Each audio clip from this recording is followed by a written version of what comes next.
Is it doing it? Yeah. And we're live. I hear an echo. Do you not hear an echo? No. Okay. Well, anyways, what's up, everybody? We live. Welcome to FastTrack Feedback Fridays. We back. And we back. And we back. And we back. Courtesy of Chance the Rapper. We got Josh HP in the building. What's up, Josh HP? Yes. Hello. How you doing, man? I'm doing well. How are you? I'm doing pretty good. It's Friday. I am Curry Engineer, also known as Chris Brennan. That's my actual name. Guess I should do that in reverse order, but welcome to our stream. This is where we take submissions from all over the place. We targeted some UIUC artists, as we usually do, because that's where we're from. And we listen to their music, either works in progress or finished releases, and then we give our take on it. We try to be detailed. If you see on the little screen there, we got vibes, we got content, we got production, and then a track total. And then with the scoring system, we have green is good to go. Like if we're producers on the project, which me and Josh kind of have experience in, we make our own music and release it. Green is good to go. We're like, okay, if we're producers, we wouldn't change it. Yellow, it's like, oh, maybe we'd take a second look at the mix. And then red is like, oh, we'd probably redo a lot of things. We'd probably re-record, maybe change a lot of the setup or maybe some of the instrumentation that's going on. But at the end of each track, we give a track total, which, you know, green, yellow, red kind of follow the same rules that I laid out before. But purple is some tracks that we find just absolutely ear-catching. And these tracks we deem as top tier with the Fast Track Purple. And then we add it to a top tier playlist. But alas, we also add all public songs that have been submitted to our other general playlist, such that you guys can get play as well, because we support you guys for supporting us. So thank you very much. Josh, did I miss anything? Nope. That's how we do it. Again, the whole point of this is to provide feedback on your guys' songs, what you're working on, or things you've released previously to help you make the best stuff that you possibly can. Yes. Make the people happy. So, yes. Yeah. And, did I share it to my Instagram as well? Oh, that's what I was waiting for. Just a second. Making sure everybody can see. Gotta let the people know. Yes. And, okay. So without further ado, I have the first track submitted to us, which is called Sign Me Jesus by Alicia Spence. Is it a single? I could have swore that it was part of an album. But I don't know. Let's see if we have any doc written up on it. Project description, none. So, I mean, it's on Spotify. I'm guessing it's a finished release. And I think Alicia also joined our Discord. So thank you, Alicia. Shout out. Yeah, I guess before we start, we should mention that. Yeah, we have a Discord. We're trying to build some community here. And Discord's a really great way to do it, we think. So yeah, please feel free to sign up and discuss some musical things, listen to each other's music, stuff like that. Yeah, it should be a fun place, like Chris said. If you want to share music with people, exchange stories from music career, get tips on how to do whatever you're trying to do, or just meet other musicians that are like-minded. Our Discord is a good place to do that. So join that. I think we've got links to that in our Instagram bio. Fast Track Music, and join it. All right, sweet. Without further ado, Alicia Spence, Sign Me Jesus.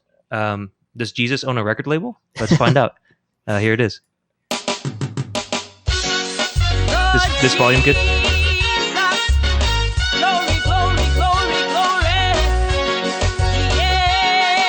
It's like beach vibes. I was sinking deep in sin, but Jesus came and grabbed me. I was living reckless. My God, you came and snatched me. You love me so dearly. There's a purpose in me. Even when people write me off, Jesus uses and beside me. Dude, the steel drums I love. Yeah, it's cool. To my heavenly home. I will never quit. No, I'll never back down. My Father in heaven, He's walking on the road. I want to reach there. Paradise is my final home. Lord, you are my Love the keys. refuge. Yes, you are my strength. Lord, you are my shelter. On you I depend.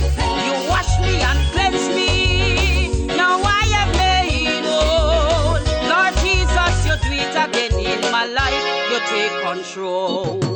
Sign me, Jesus, sign me to my heavenly home. I will never quit, no, no, no, I'll never back down. My Father in heaven, He's walking on gold. I want to reach there, paradise is my final home.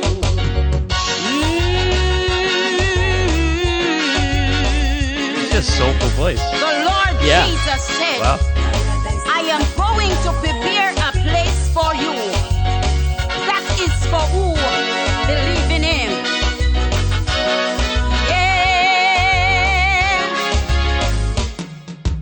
Sign me, Jesus, sign me to my heavenly home.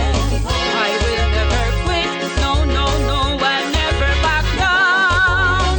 My Father in heaven, He's walking on gold. I want to reach there, paradise is my final home. Sign me, Jesus, sign me to my heavenly home. I will never quit, no, no, no, I'll never back down. My Father in heaven, He's walking on gold. I want to reach there, paradise is my final home. I want to reach there, paradise is my final home. I want to reach there, paradise is my final home. I want to reach there, paradise is my final home. Ha! Wow. Sign Me Jesus by Alicia Spence. Oh Thank you my. very much for the. Oh God, I knew it was part of an album. All right, thank you for the submission, Alicia Spence. What do you think, Josh? Wow, I don't even know what to say. I mean, that was super cool. Yeah. Dude, it was I like haven't- it was like reggae kind of beach island vibes, yeah, Caribbean. but it's like gospel. Yeah, Caribbean. yeah. I'm hearing an echo. Are you? Yo, I don't know where that's coming from. Keep talking to the mic. Blah blah blah blah blah. Echo test. So this is down as far as it'll go. Okay, well, I don't think it's too big of a deal, but yeah, that was the vibes it was getting me. And like the instrumentation right away, it was like it kind of sounds like an old kind of karaoke track that like my mom literally has like vinyl records of like Japanese karaoke songs, and like the backing track sounds like that, and it has like a nice sound, a nice unique sound, but it does sound a little dated. Sure. It kind of reminds me. You ever play Mario Golf? Mario Golf. Yeah. I'm not sure. I played Wii Golf. Yeah, Mario Golf has like this kind of music on the Caribbean. Oh, level. I could. Oh no, I've heard that. Yeah, I've heard that somewhere. Yeah, but That I mean, definitely. yeah, I'm a fan. But that's my initial impression. What do you think? Dude, I mean, I like honestly, the main thing is I want like some context. Like, I want to know like where, like, who exactly is Alicia? Do you think Alicia is like the vocalist? Yeah, I imagine she seems like I the want to head lady know here. like who are you, Alicia? Like, Yeah, what's your background? Like, where is this recorded? Like, what's your goal with music and all that stuff? Because Yeah. I think that's important, especially for genres that we might not be as familiar with. yeah. This is Um, definitely out of left field for us. Yeah, for sure. By the way, it says recorded and mixed by Gary Mack. So oh, just saying. on yeah, on the album art here. oh, okay. But yeah. Yeah. I mean, in terms, I think it's really cool. Like, it's definitely different from the other stuff that we get, which is good. You don't want everything to be the same, and it's cool to have things that stand out. Yep. Um, Do you want to do the traffic light system? yeah. So for vibes, I don't know if it's like necessarily something I would listen to all the time. Mhm. I don't think it has any like mismatch with the vibes that it's going for though. Exactly. So yeah, that can be green. Yeah. And then content. I'm trying to think about like I don't think it went on too long. hmm I think it was a good length for the type of song that it is. Mhm. And I don't know. I didn't notice any glaring holes with like I don't know the way things were written or anything. Yeah, I think for the most part it was pretty solid. and I put just together thought well. the one thing I thought when I saw this at first is that with the title it was called "Sign Me." I thought it was going to be like a rap song about like sign me to a record label. Yeah, exactly. That's what Yeah. I thought it was going to be. Yeah, content. I don't have any qualms with content, so I'll say green. Production, the sort of nitpicky thing that I heard a little bit. some weird like phasing issues. Hmm. Like I heard, first of all, which I think might be evidence of phasing, is some instruments sound like they were sort of coming in and out of field. Like they would sort of like be loud and present, like, and then a few seconds later sort of fade into the background. And it was sort of this weird, like, reordering of like the layers the whole time, which like keeps you engaged sort of, but it's sort of hard to tell what's going on. And I heard a couple times on the tail ends of like guitar chords or parts or whatever, like the characteristic phaser type effect thing, where there's some, I don't know if it's like, if this was recorded somewhere or if there were some stems that were taken from somewhere or what happened in the mixing process there, but there seems to be some sort of phasing issue. No idea. It depends like how the parts were put together and where stuff came from. But I would say probably a develop on production for those reasons. I think it could just be polished a little bit more. But yeah, what do you think? I mean, I think this is a case where it's pretty much good to go for me on my side, but this also is kind of a caveat of that I don't really listen to this kind of music before. Like I listen to some gospel and stuff, but this is like completely different from what I've listened to. So like when I say vibes, I think, I described it earlier. It's like Caribbean island vibe, gospel, happy, bouncy. And the first thing I'll say is I'm not part of the audience, but I think there's an audience for it. But I say that with little knowledge. Right. So vibes, I think it's good. I think it's green. It just might not be for me. Content, same kind of thing. Like, with gospel, this is like the lyrics that gospel singers love to sing about, being saved by Jesus and all this stuff. You can't say like, I think there should be less Jesus. yeah. Like, I don't think, and it wasn't too repetitive, like compared to other gospel songs. And it wasn't, I wasn't bored. So like content wise, I think it's solid. Production, I even think for me, I think it's green. Cause I mean, I don't think I have as good as an ear for phasing issues. I don't think anything sounded too off to me. So I'm like green here, leading to my track total. Like I said, it just probably wouldn't be on my playlist. And I think it's just good to go, but it's just not in my field. So I put it as a green. Sure. I think it's a solid work, you two. Gary Mack and Alicia Spence. What do you think, Josh? Yeah, I'd say the same. I think it's like, it's hard to have a good reference point to really give like the most possibly useful feedback. But yeah, I would definitely say it's. I will say that your voice sounds very powerful. That you can sing really well too. Yeah, really good like presence. Yeah, I like to hear you in like a R&B kind of like a slow jam almost or something like that along those lines. But yeah, that was cool. Thank you very much. Yeah, thank Alicia Spence. And who was the producer? Gary Mack. I think you guys did a pretty solid job. Nice. But yeah, we'd love to hear. We want to know more about. Yeah, exactly. The background. You are in the background. How did you find out about us? Because like, I mean, Josh's alley is like blues and rock and all this stuff.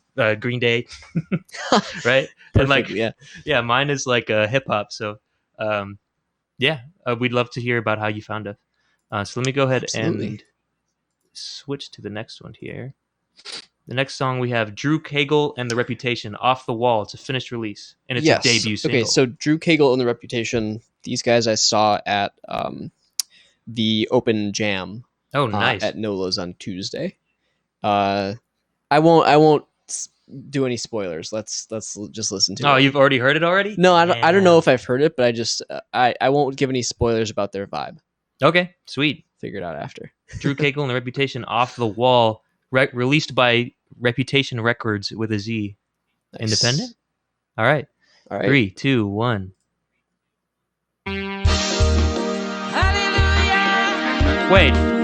This is Alicia Spence, my bad. Right.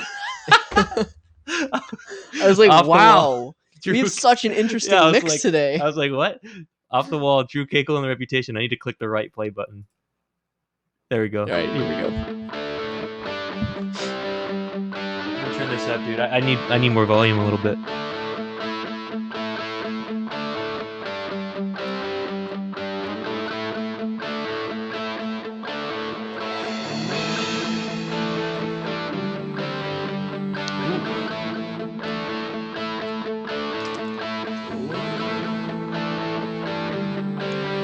Parallel fifths. Damn, you can hear that? In the valley, in the middle of the song, Sounds like you. we were walking. I don't know what I sound like. And then a sergeant, he gave us a call. Pull the trigger, or your life will soon be gone. I gotta fight to keep my name off the wall. You want to turn it up a little bit? Yeah, let's do it. I gotta fight to keep my name off the wall. I'm a Charlie in the crosshairs of my sights.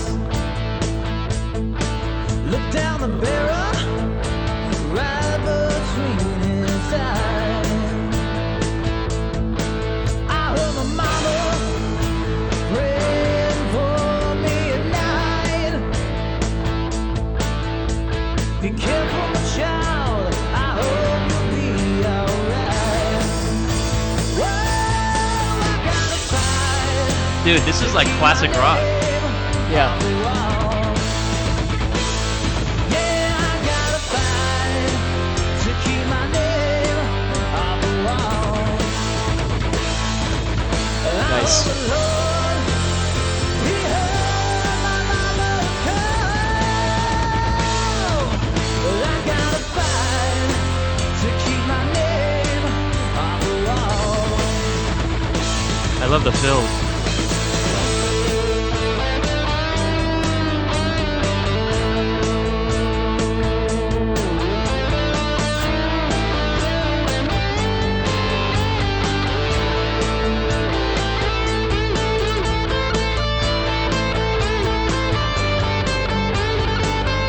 Agreed. Nice guitar tone there. For sure. He's shredding. Yeah.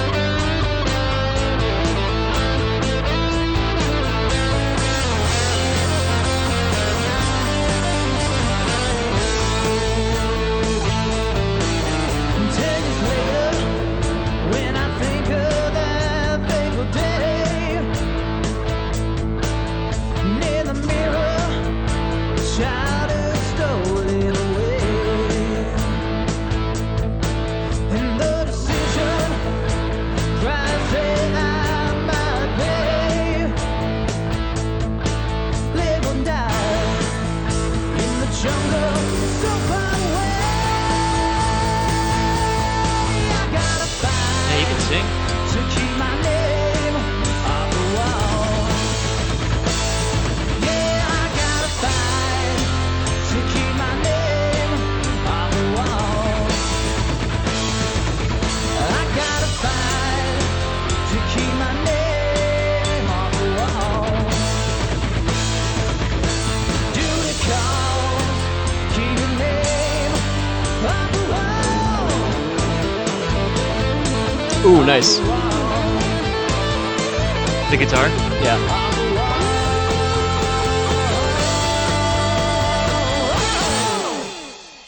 Wow! Woo! Drew Cagle and the Reputation. The rep is out. I'm going to read out some chats real quick. We got 8 at odds, 69. Howdy do? Yo, what's up? Alicia Spence, Ministry. Hello, I was browsing online when I came across the platform, so I decided I was going to submit my music and see what you guys think. I'm from Jamaica. What's up, Alicia? That's That's awesome. crazy. Just found us on Twitch. Yeah. You said browsing online. I came across the platform. Where? Nice guitar tone on the solo. That was sick. And yes, Josh agrees with that. The guitar solo, I also think is Who is? shredded. I wonder, is At Odds. yeah, is that somebody? Yeah, what's up? At Odd submitted- 69. Submitted music. Yeah, what's up? How'd you find us? Yeah, I think the overall vibe of that was pretty sick. Yeah, I was gonna say. Okay, so these guys like live and stuff Yeah.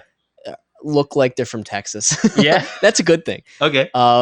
They got cowboy hats? It's just they have the authentic like blues rock vibe.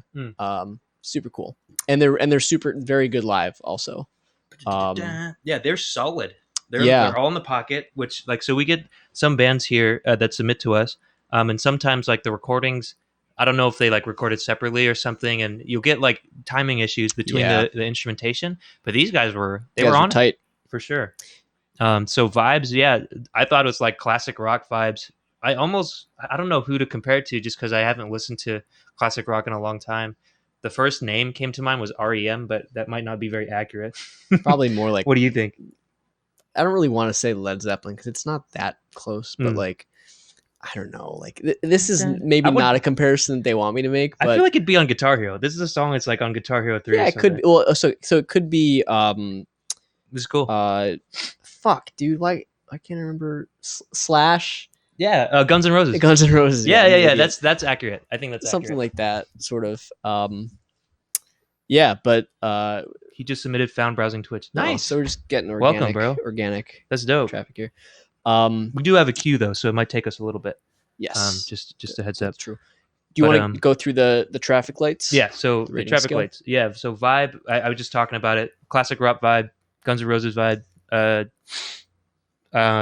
energetic. I thought it was super cool. I think these guys would kill live for sure. They give up that vibe. They do. I think they might be This is playing green. at Exile on Main tomorrow. There you go. I think. I Ads. could be wrong. Champagne. think so. Yeah, so for me it's a green on vibes. Content as well. I think it's super solid. I love the drum fills as a drummer. I listened to that a lot. That was awesome. The guitar solos shredded. Everything sounded solid. Vocals could sing. Excuse me. Sorry, I just drank some LaCroix and I'm feeling a little gassy as usual. Yeah, I think it's green. Content for me. Good to go. The production. This is where I have some comments. So me being a drummer, I love listening to the drums, but I do think some of the drum sounds were a little bit high in the high frequency side. Like something sounds, yeah, the hi-hats and the ride cymbal. Like there's like a ding, ding, ding. Like you want that noise for sure. But it seemed like it was much more, like the drum set in general just was much more high on the high frequency side than anything else in the mix. And I'd actually want a little bit more high frequency from the vocals to be kind of more in front of the mix in general. But yeah, I felt like there was a little mismatch there. So if I were to do like a final mix on this, I'd probably, as a producer on this track, I'd probably look for, finding the frequency of that ride cymbal or the hi-hat, seeing which one is like the most abrasive, and then just ducking it a little bit with some subtractive EQ. But yeah, that's me. So I think it's a yellow there. But I see it's a release. I think it's pretty solid. So just, going forward for the next songs that you guys make. What do you think? Yeah, it sounds to me like... do you want to do 3 or you yeah. just want to comment on the production? Well, I was just going to add on to what you said about... Go for it. I think it sounds like those super high frequencies on the drums probably were boosted. Because normally, like, you normally wouldn't have that much high end, probably just from the recording. Really? Sounds to me like probably boosting, or just everything else was cut, maybe. Like, I mean, it is possible to, low cutting your instruments that don't need low end is great, but that doesn't mean mid cutting necessarily. So it's also like if you go too high, then your balance is off and you've got too much high end relative to the rest of the instrument's character. So I don't know which one it is necessarily, but yeah, I would echo those comments. I wanted to hear like the vocals be a little bit more up front, and I think the hi-hats were a little bit distracting at times, just being too bright and too far front. I also want to hear, I don't know if it's Drew, but I want to hear the vocals sort of go more out of their comfort zone almost.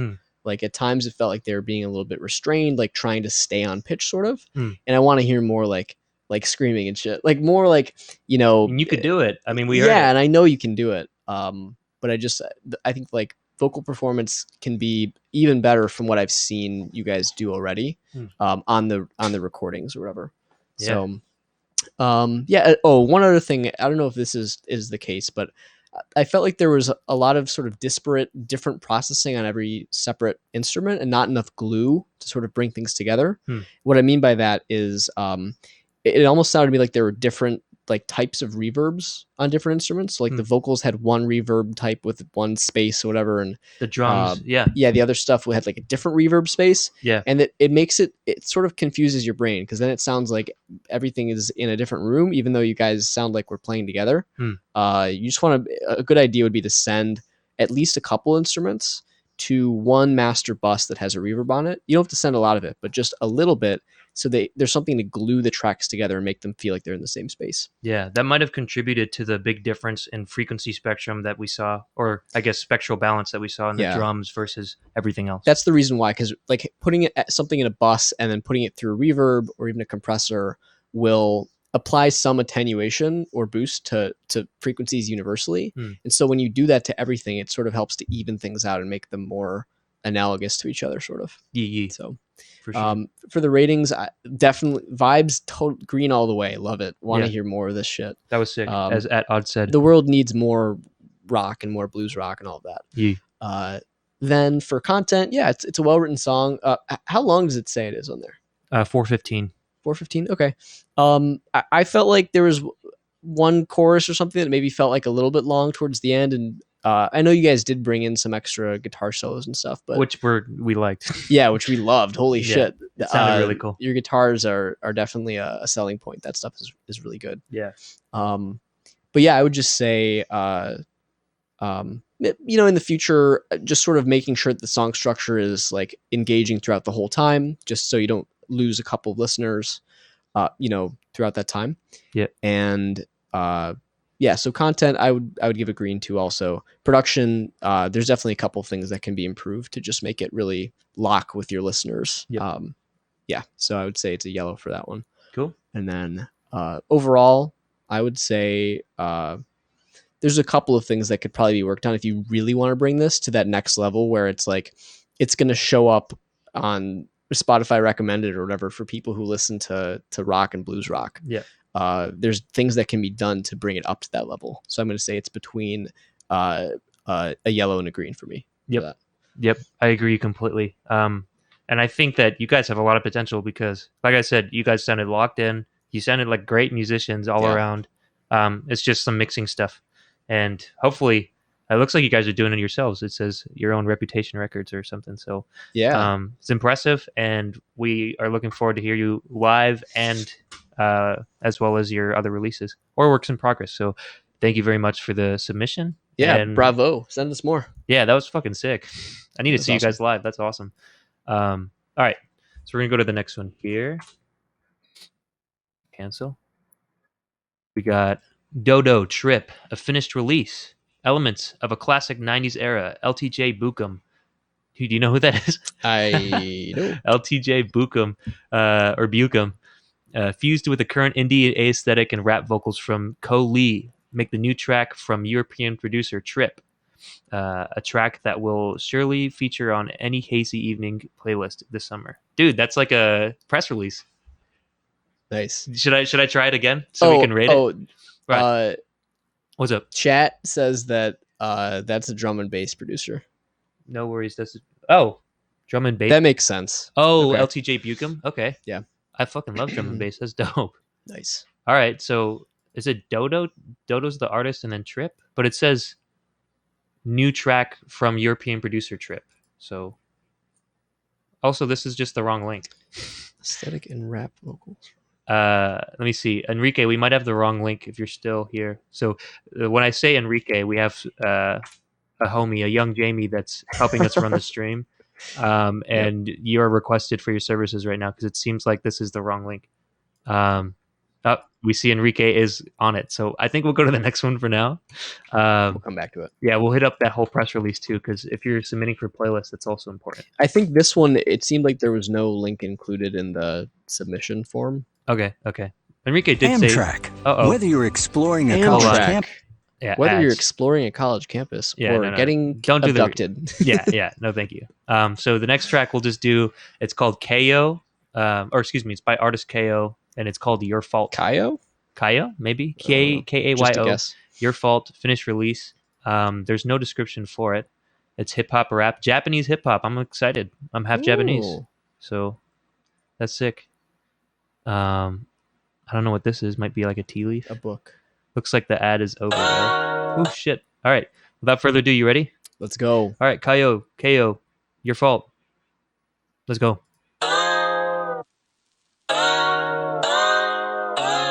Ooh. Oh, that's Enrique.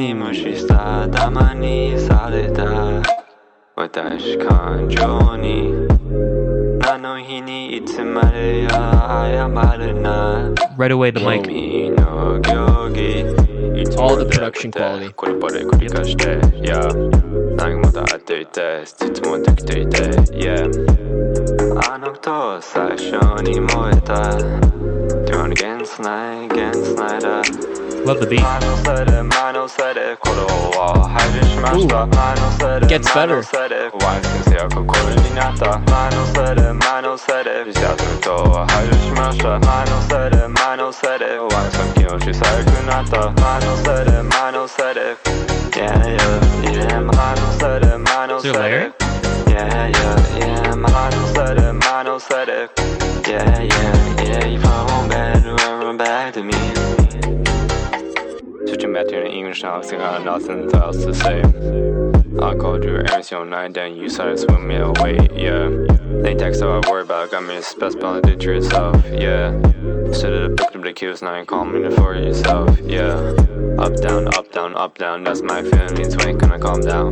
Left, right, left, right, left, right, that's my commitment, bounce on the fall with the shit. I just realized, they never did it for me. Use me for validation, and time dilation was really did it for me.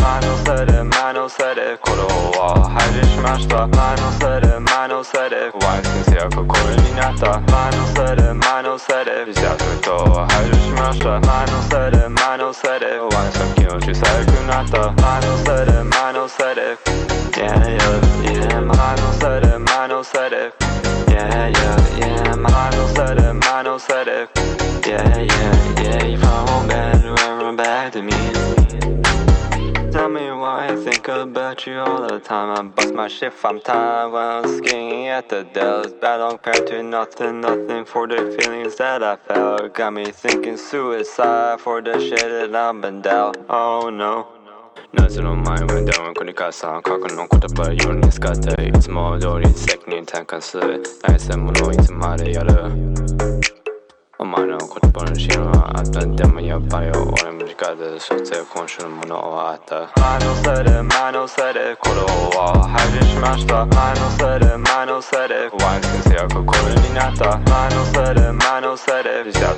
トを排除しました前のせいで前のせいでワイさん気持ち最悪になった前のせいで前のせいで Yeah yeah yeah 前のせいで前のせいで Yeah yeah yeah 前のせいで前のせいで Yeah yeah yeah You found better run back to me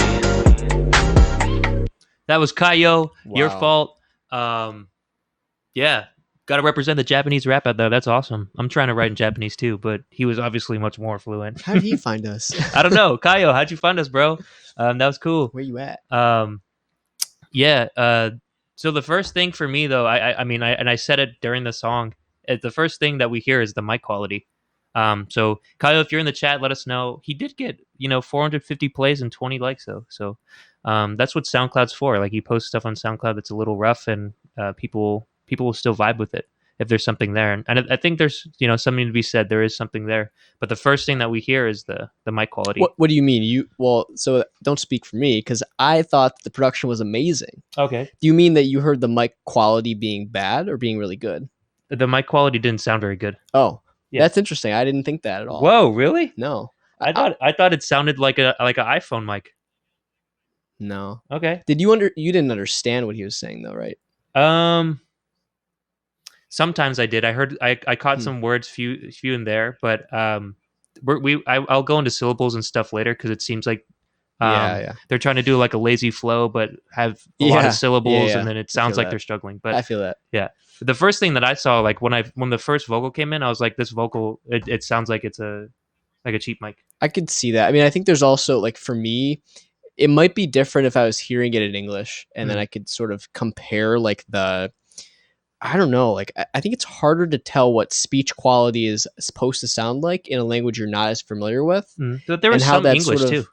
Well, only in like that bridge section, right? Yeah. So, and that was the part I was going to comment on. Like when I didn't understand what was being said, I thought like, oh, this is probably what the vocals are supposed to sound like spoken in that language or whatever. Yeah. And then as soon as it went to English, I was like, oh, like there's some timing issues Yeah. with the vocals and stuff. Yep. And then when I heard it back, not in English, it was like, oh, I think that's throughout the whole thing. Mhm. But I mean, I will say the really positive thing is that Mhm. from the get-go, I thought the overall production quality was really good. Mhm. It sounds really clean. Like all this, the instruments and stuff that's happening, the Yeah, transitions, the- that stuff sounds super I clean. think the beat is perfect. Yeah, and I partly think it's like there's a phenomenon that when the camera quality or video quality of something is really good, the audio quality doesn't need to be super great for your brain to think that it is, because it's sort of the sensory information overrides it. Mhm. And I think that's something that's sort of happening here too, where for me at least, the production quality around it is so good, Mhm. and the vocal doesn't seem to really stick out from the mix too much. Okay. That I sort of associate that really good production quality with the mic quality sounding fine. But I don't know, like maybe you heard something different, or maybe it's the language barrier sort of factoring into the way that you perceive the quality of vocals because you don't know what the syllables are necessarily supposed to sound like. Maybe. Otherwise? I mean, I've listened to Japanese rap before. It just didn't sound as clear, and it might be vocal processing that I was saying instead of mic quality, because I guess that's hard to tell from my ear. But yeah, I guess the way the vocals are processed. If I was like a producer on this, I'd definitely do some work from it. And the first thing that I thought was just like it sounded like it was bandpassed. Like it sounded like there wasn't a lot of high end to it. There wasn't really much clarity to it. But I want to go into the structure that we have set up. But that was like the first thing that I just noted. Sure. So vibes, yeah, this is like bouncy hip hop type that I really love. Yeah. I think overall the structure was put together really nicely. I think the choruses came in at the right time, stuff like that. I think you have a very catchy chorus, like na na na na na na na, yeah. Like I was singing along at the end of it, so that was cool. I think you can you have some acumen with putting the song together like that, the arrangement. So vibes, but the first thing, yeah, like I said, the first thing that I kind of like if I'm listening to this on Spotify, I would be like, oh, this sounds like kind of amateurish. It's because of the vocals and just how they sound. That'll give me like between a yellow and green for vibes. Let's see, for content.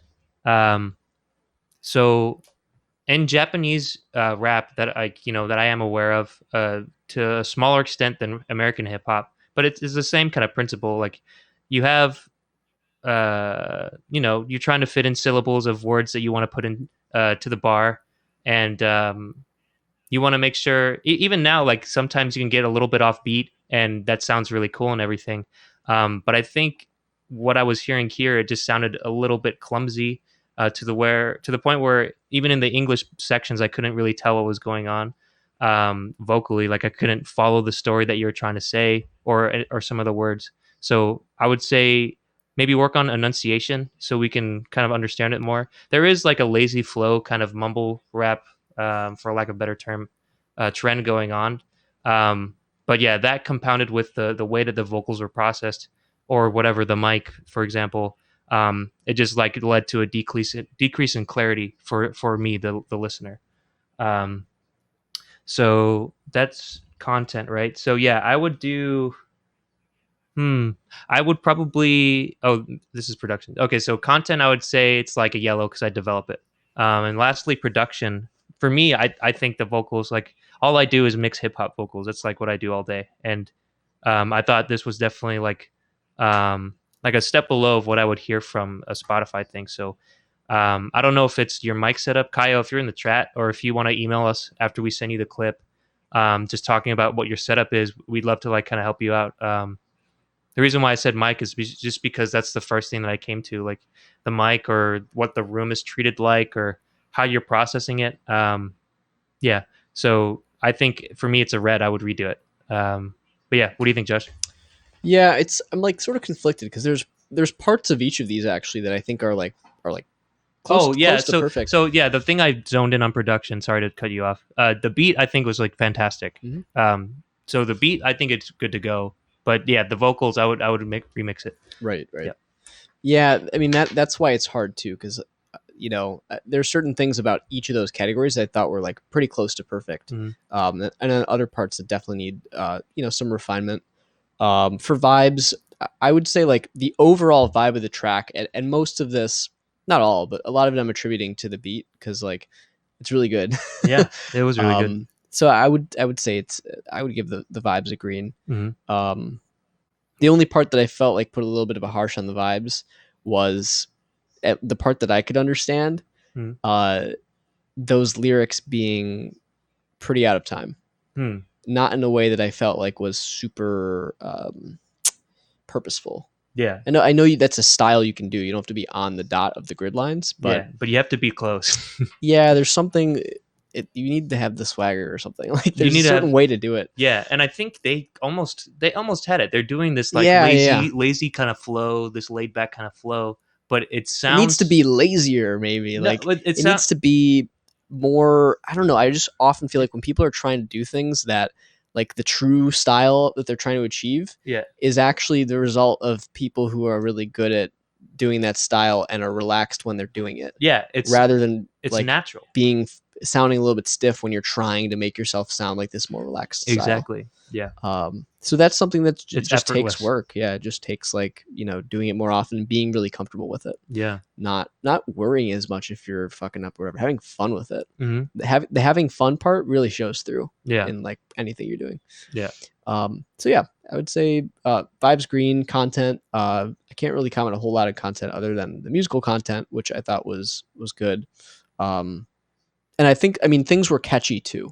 Like definitely the chorus is awesome. It's still in my head. Yeah, that Yeah. stuff's super catchy. Yeah. I'd give content a green, but yeah, it's sort of like there's a couple of things that are really important in the production that could definitely be worked on, even if there's other parts that are like pretty much perfect. So I'd give it a yellow for production. Okay. And then overall, I would give it probably a yellow.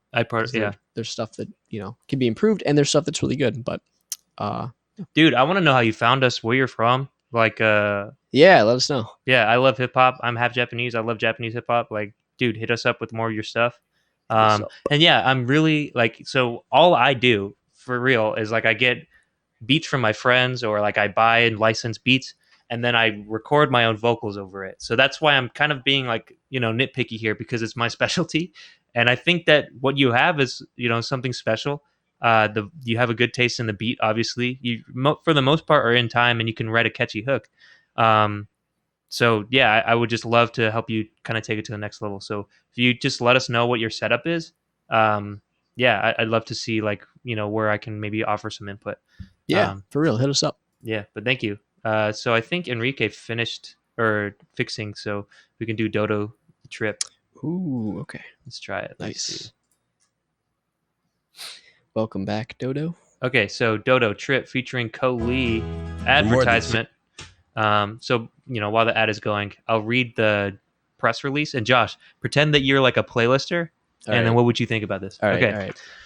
Dodo Trip.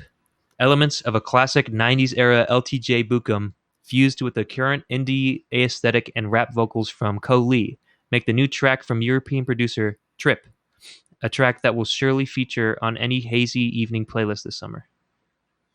I think that the wording is weird, because it makes you think. It says make the new track from European producer, and then it says Trip, but Trip is the song. Right. Dodo's the producer, I imagine. Right. So Dodo, I would kind of switch things around there. And rap vocals from Ko Lee make the new track from European producer Dodo. Yeah. So all of those references combined with European producer sort of makes you at first glance think is this somebody else's track that they did something to, or like what's going on? Yeah. So just making it clear from the European producer Dodo, Trip. Like just restructuring the sentence grammatically, but that's a small thing. Yeah. Oh, he has one on SoundCloud too, and the ad's still going, so I'll read it. Trip combines hip-hop storytelling with analog sounds, electric guitar, and breakbeats to create an atmospheric, insistent banger. This is a good press release. Dodo teamed up with Budapest-based rapper Ko Lee to create a track with a trippy backing, which appeals to rap as well as to indie fans, merging the genres to create something remarkable. That was a much better. Yeah. Well, that was a much better description. I mean, this one was just sort of described to us what's going on, but Wow, we've got people from all over the world. Yeah, that's crazy. Did you Awesome. find us from Reddit? What's up? Like, Dude, legit, we've had people from like this is a crazy. lot of different places today. Like a different country for every submission. All right, you ready? It's awesome. Yeah, let's do it. Dodo Trip featuring Co Lee. Like the album art. Let's go. Ooh, that intro is crazy. Yeah. Colleague.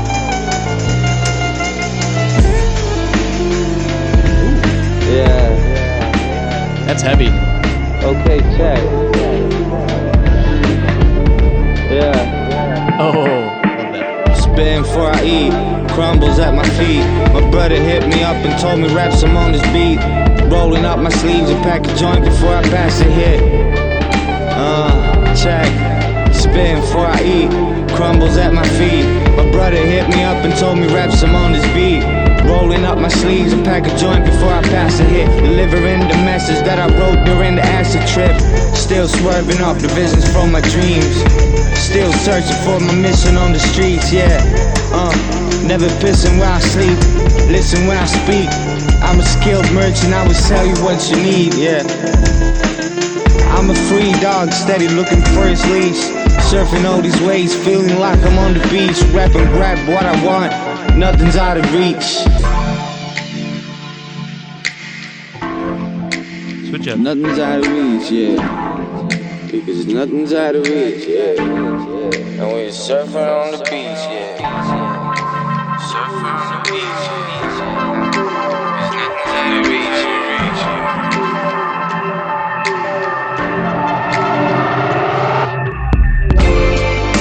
Ooh. Hell yeah. Wow.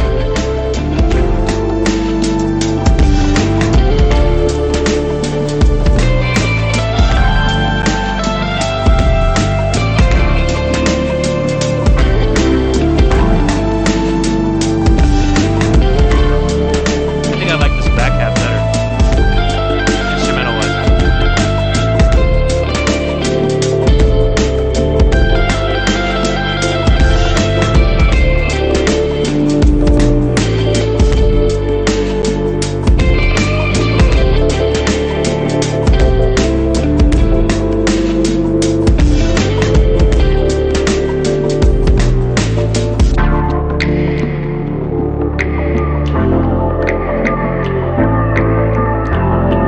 Nice.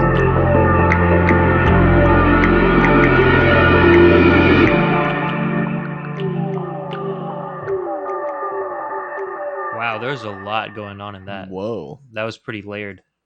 Yeah, that was cool. That was trippy, dare I say. That was Dodo Trip featuring Co Lee.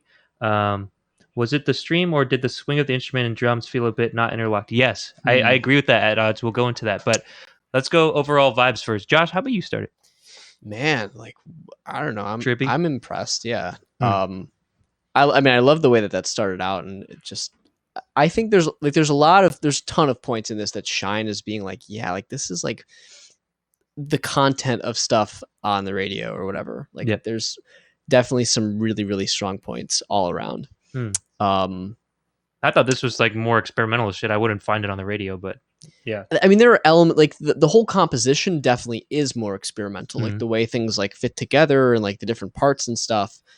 Yeah, for sure. But just some of those like instrumental parts sounded really professional, really good. Yeah, Um, for sure. man, I don't even know what else to say. Do you want to also give your first impressions? Yeah, first impression is kind of like vibes too. It's hard to not go into the detail like at odds is doing. We do the same thing. Yeah. But yeah, so this was like pretty busy, pretty trippy. What kind of vibe did I get this from? I for some reason I was thinking like kind of Joey Badass type vibes with the vocals. I thought the vocal, at least his voice it sounds cool. But I do have some critique for what for the performance. Yeah, this was heavy, layered, a lot to listen to. A lot of the time I was like squinting, trying to figure out what exactly I was listening to. I think a lot of the instrumentation sounds really good. I think the producer is particularly pretty talented, but there is a couple things that I would change. So That's my kind of vibe to it. What is it? Vibes. Yeah, I guess vibes. I think it's decent. I guess yellow to green. It's hard to crystallize vibes because that's just kind of like a first impression. But what do you think, Josh? Yeah, I'd agree with that. Content. I mean, the one thing that I'm thinking about now, this is, I guess, either content or production, Mm. is there were points when I wished that there was just like one or two less layers. Mm. A couple times, like Busy. there were some things with like synth specifically where I was like, huh, that sticks out a little bit from the rest. It almost sounds like it doesn't belong with the rest of the parts. Yeah. And especially there was like one or two points when there's a synth that was like fairly upfront in the mix that was panning left and right. Yeah. And that was that- near the end, huh? Yeah, and that's I the kind of remember. thing like if Distracting. that's super, yeah, if it's super like integral to the like that part of the song, that's what I think it is. Like you can do panning left and right type stuff if it sort of functions as part of the arrangement rather than the mix. Because you're actually creating motion in the song. Yeah. And so if you're trying to showcase that motion as part of something important in the structure, then you can do it. Otherwise, it's distracting. Yeah. Especially like it's kind of like a novelty. I feel like. Yeah, Like, and it's sort of like a gag or like novelty. Yeah, if it's there for a little a bit, it gimmick. comes in and out, and it's like moving. It's dynamic. It's a transient. It's like there, then it's gone. Like that's what Right, makes right. it cool. But if it's always there, it just gets kind of distracting. Like what's happening with this thing, you know? Yeah, it's just being careful with like if you're gonna do these things with a lot of layers, that adds a layer of difficulty for you because then you have to make sure that there aren't any layers that sort of stick out or sort of distract the listener or sort of break them out of the illusion of being in the world of your track. Mhm. So yeah, I think there were a couple points where just exercising a little bit more like restraint. And You it doesn't said at mean one point like this is heavy. What did you mean by that? in a good way. Like, Oh, like okay. it was like, yeah, bass stuff sounded really good there. Just that distortion across the so good, Yeah, especially at the beginning. I'll go into at odds comment right now because that's the first thing that I heard too. So I was inundated by this sweet intro that's like it like I don't know. It's like a pitch kind of shift up into a saxophone, which was super like unexpected and really Mhm. cool. And then the saxophone kind of has this like weird rhythm to it that I don't think it locked up with the drums very well. And like it's a shame because it sounded like production wise, sampling wise, it sounded pretty good. It didn't lock in with the beat that you were going with. And then you add on the top of the drum and breaks kind of a high cut or not high cut, high pass kind of break beat drums like boop, boop, like in the top frequency there.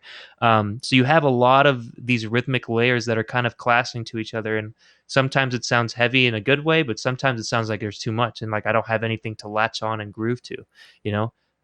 So I think it's important to kind of have everything in a pocket, sort of say. So Yeah, I think like chaos or the feeling of a lot going on can be used. It's not like there can't be music that has that. sure.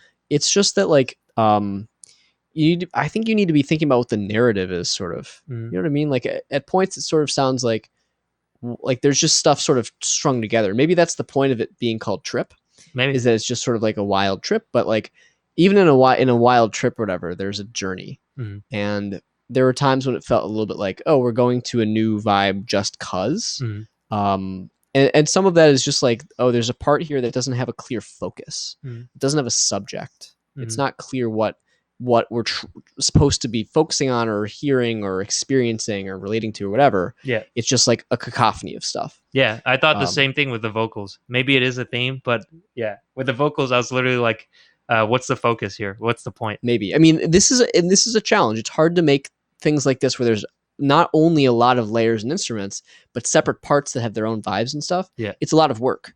But it's just like having sort of a checking process, and like, I mean, that's the whole reason why, a big reason why we're doing this feedback is so people can send us stuff when it's in progress, Mm. and so we can give feedback on it during the process to help refine it. Because yeah, it's great to know after the fact and you can apply it to future stuff. It's even better if you can apply it before you even release stuff. Right. So it's a little bit tough to give feedback, where it's like change the arrangement in some way. That's true. Yeah. Um, Take this as like a for your next track. just sort of like things to think about with like layers and having a lot going on, sort of crafting a narrative, I guess. Yeah, I think you two are both pretty talented though. Like Oh, you guys can tell that. Yeah, you guys, like, the rapper doesn't sound corny. Like, he has like a Nope. good flow to him. He has a good voice.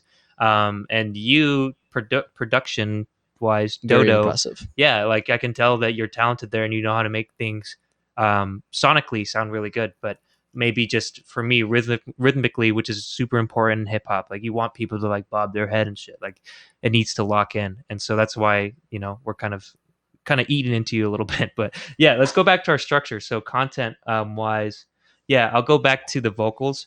So yeah, like I said, first kind of thing I thought of for some reason was kind of Joey Badass type. But with the lyrical content, like it seemed like he was just freestyling. Like I don't know what the purpose of what he was saying.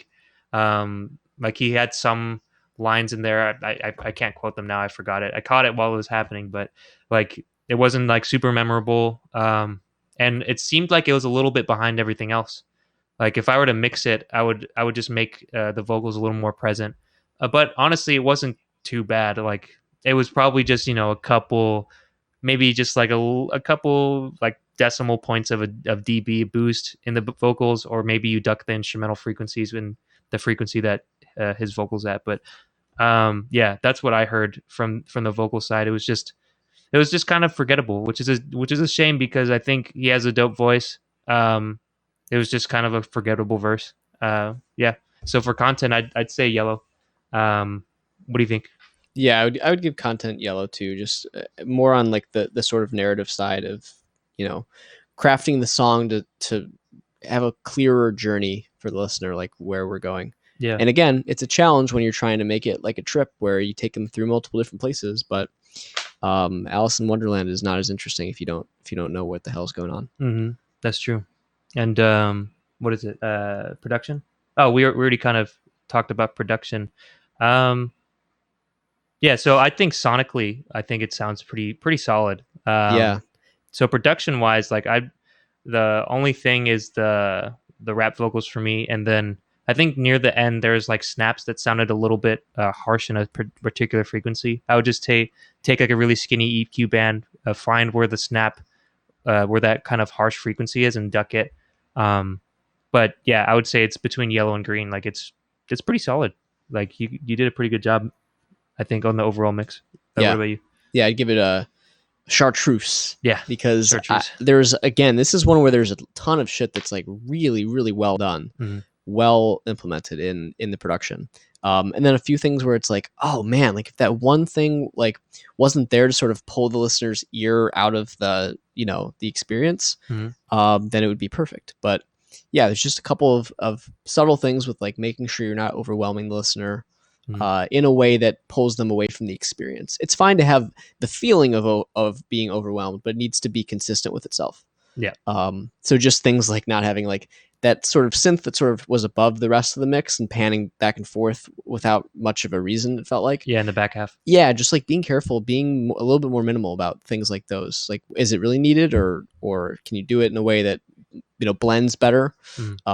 Again, minor things, but that's the whole point of this. Yeah. So I'd give it a chartreuse for production.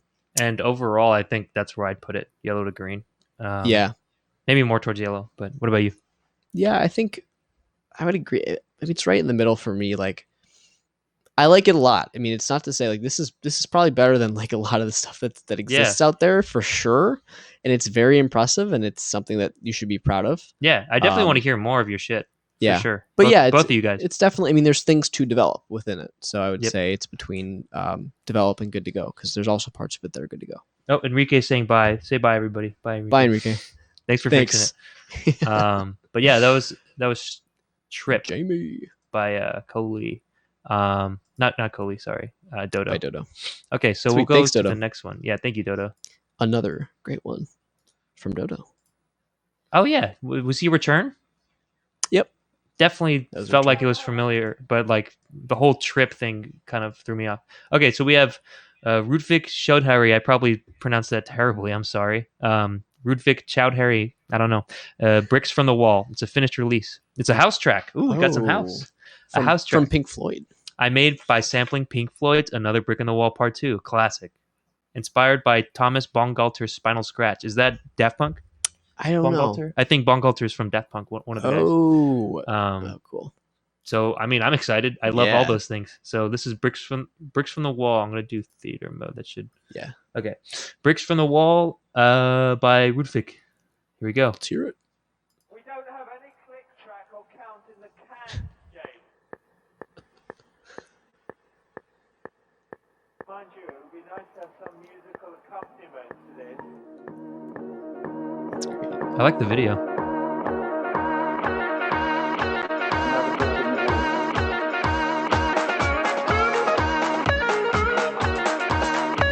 Nice.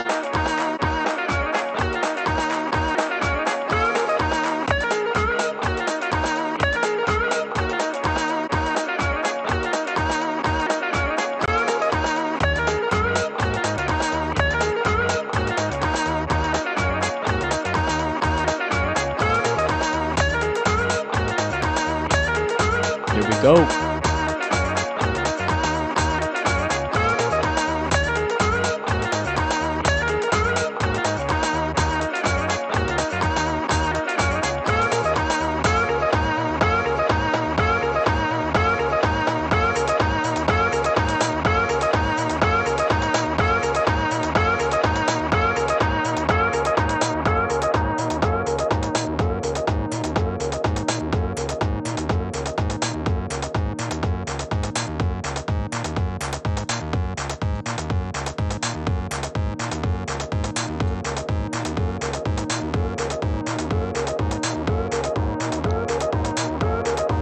It's coming back.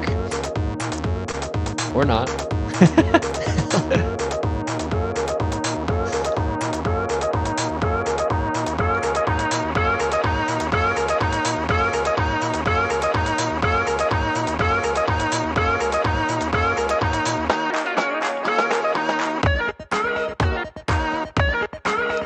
Oh, I like that little. It's like a glitchy. yeah. I need more oomph though. Yeah, I agree. Where's the bass? Yeah, Where's the bass, though? it's like you need that vocal. Bring in the bass. Bring in the bass. Yeah.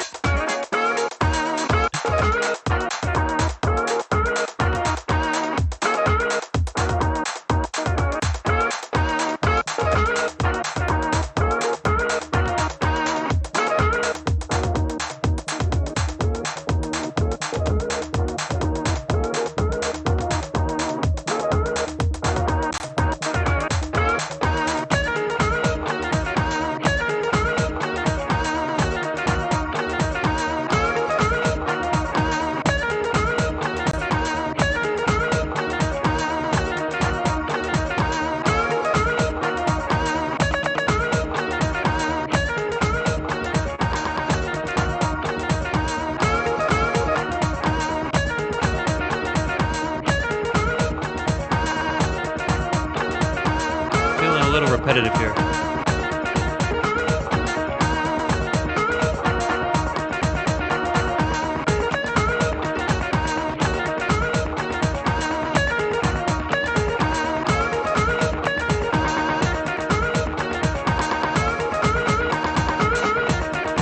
Cool little variations. Right. It's mostly the same kind of sequence though. Right. Like Another Brick from the Wall has a lot of stuff to pick from. That's a lot of bricks, man. Yeah. Take some more bricks, you know? Take some more bricks. Okay. Cool. Wow. That's Bricks from the Wall, Rudvik. Oops. Oh, Boy Ponders here Oh, shit. saying, "Wish there was more progression than just chop changes." Yeah. I Yeah, agree. for sure. What's up, boy P? Nice to What's see you, up? bro. Thank you for tuning in. Love you, bro. I'll get you that video soon. Anyways, vibes. The overall vibes that I'm gonna go with first. It was mixed like it was an intro to a house song. Yes. Like, Yes. Like I needed more oomph, man. Yeah. I think yeah. Josh especially could probably help you in that department, being his music technology background. But yeah, I just think the overall vibe. So you described, French House, Thomas Bangalter, Daft Punk. It definitely has that vibe to it. Like, they loved guitar samples like that. It's pretty repetitive, but it's a house song.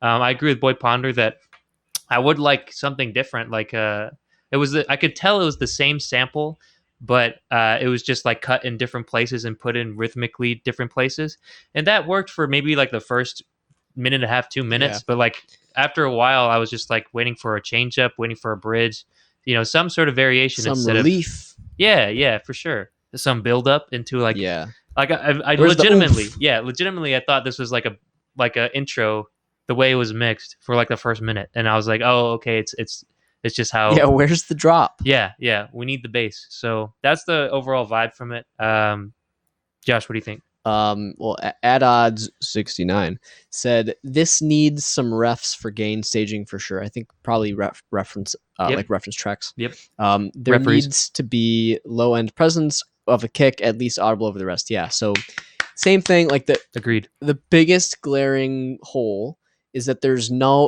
like low end presence Yeah. like that would at least come in at some point. No oomph in So, the bass. No bass Dude, line. I love this shit. Like the beginning, it's like, yeah, that's a cool way to chop up that sample. Like Yeah. it wasn't exactly the same like exact chop each time. It was just very slightly different, Right. which was appreciated. I meant the sample itself, though. Yeah, right, like right. It was the of same course, it was the focal point of the whole thing, and it was Yeah. throughout the whole thing, and yeah, way too repetitive. Just too much of. Even if you're doing minor little variations, like that's great, but that needs to exist with some major variations happening to like the bass or just the whole sound for like a chorus and a verse or something. Anything to give us some oomph, some drop, some low end. That's what we want to hear. Yeah, and I think that's like everybody that's listening and commenting along is saying the same thing. So how can we do that? If you were a producer on this, how would you change it? Add some fucking bass. Yeah, add some fucking bass. Add first of like a all. legit kick drum that It's probably like compression and limiting as well, right? Like what Adod said is gain staging.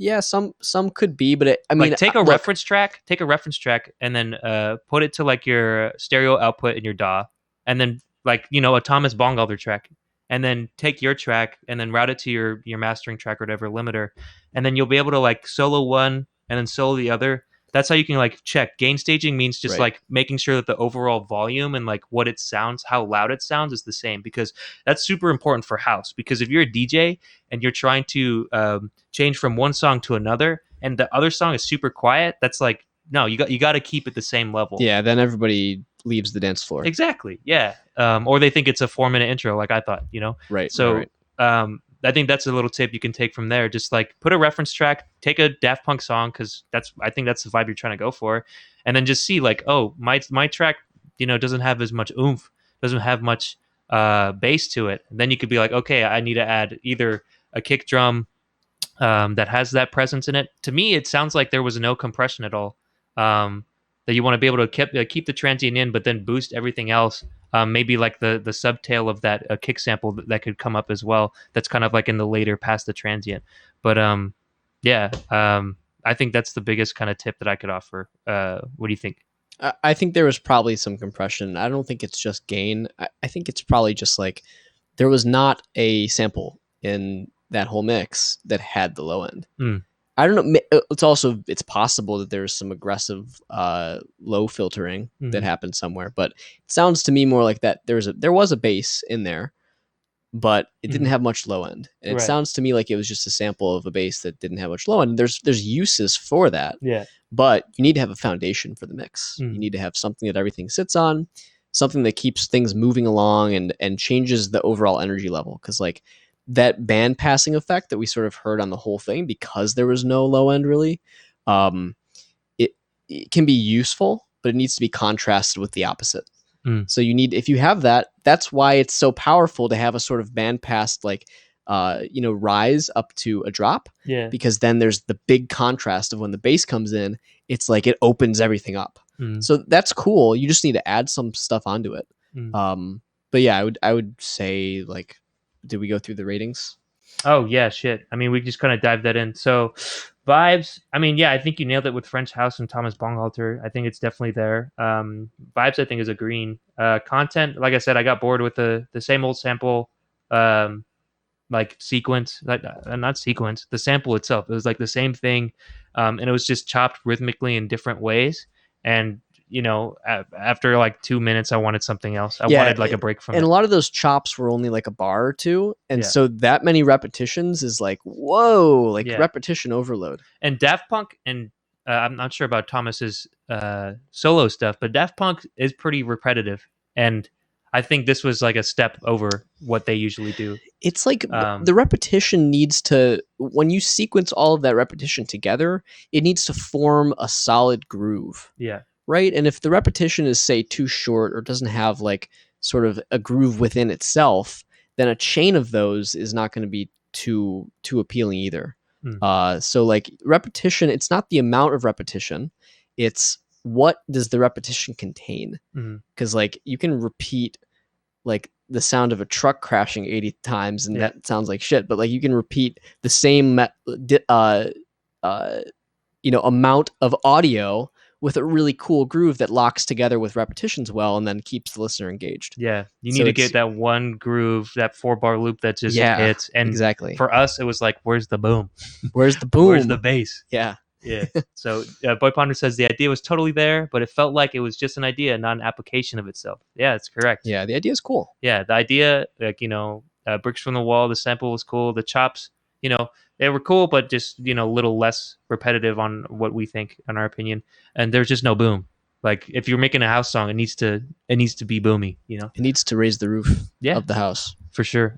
So I think production wise, I would probably say it's a red to yellow for me because, yeah, I couldn't give this to a DJ, Yeah.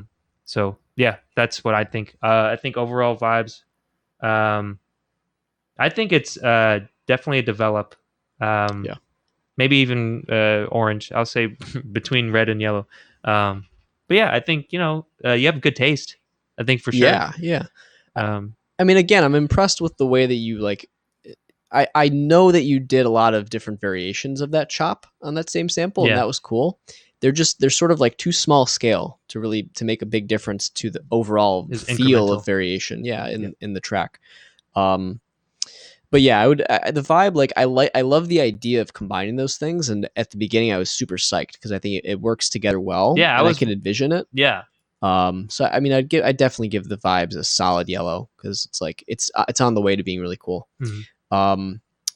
Then we've got content, and this, yeah, I mean, content is the arrangement and what the song is made of, and that needs probably a redo. Mm-hmm. Just need to add some stuff to that. Yeah. And then for production, again, like you need bass. Like use reference tracks. It's a great tip. Yeah. Just reference stuff that you like. Does it sound similar? Does it sound super different? Does it sound like it doesn't have the sort of foundation of the stuff that you really like? And then go from there and add things in. At Odd said something in the chat. I was reading it and I also noticed that he spelled something wrong and he said terrible spelling. Dude, at Odds, you're on it. So he says, some of my favorite techno is 8 minutes of a single modulating loop. It has to be full sounding and satisfying to sustain repetition. Right. Yeah, because that's what you're doing in the club, man. You're just fucking vibing out, dancing to this. Yeah, like, what's up, baby? Like that kind of shit. And you need that to vibe out. And if it's not there, then we're listening to 3 minutes of something that, the first 4 seconds we could say that we wanted more, So the purpose of repetition, I guessing is what he's saying, and dance music is to appeal to brain inebriated by certain things that are drugs. Yeah. So that's a good tip at Odds. The brain just wants certain things and we can't really say why, but you just gotta, ask other people if their brain feels those things. Take DMT before you go to club. All right. Anyways, did you give your overall rating? Yeah, my overall would be between redo and develop. There's like parts Orange. in there that can be developed, but I would say orange. Yeah, I agree. Orange Dorhinge. And actually, Rootvik also sent us another song. So oh yeah, we've got he says a very short but hopefully catchy. Rootvik, also how'd you find us, dog? Like we're trying to figure out where did everybody come from. Let us know. We're getting French house now. This is super cool. We literally had Jamaican gospel earlier today. So like, Dude, we've had stuff from like 8 different regions of the world. It's crazy. Today alone. I heard that It's part. awesome. So he said, a very short but hopefully catchy track I made by sampling Levitating by Dua Lipa. I heard that part of the original song and it was stuck in my head, making the perfect material for a house track. There you go. It was musically inspired by French house music. This Nice. guy loves French house. All right. It's called You Can Fly With Me. This is Ruvik. Let's go. Let's go.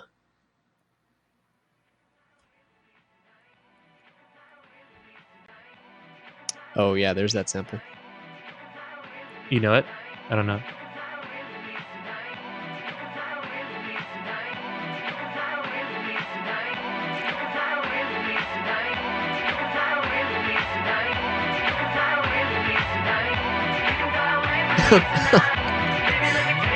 At odds said pray for a kick drum. It's there, but It's there, but where is it? yeah. And where is the motion? He has some hi-hats.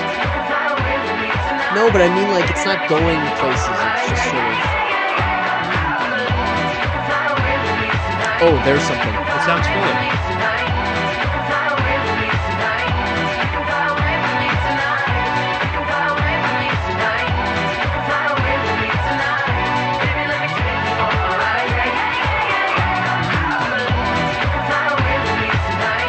Sounding cooler.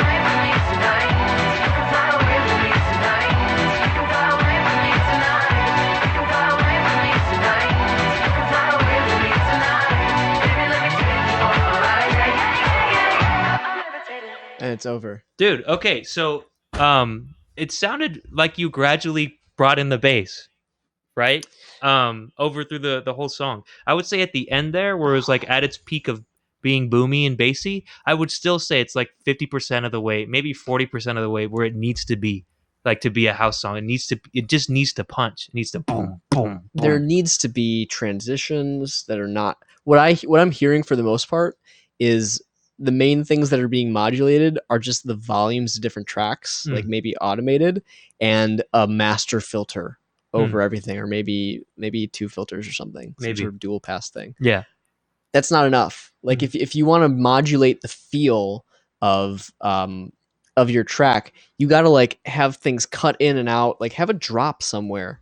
Even if you don't want to do a drop, like you got to have some variation. Maybe it's even a harmonic thing. Like I was noticing there were parts remember when that bass line came in, it was like, oh, it sort of feels a little bit fuller or different now. Yeah.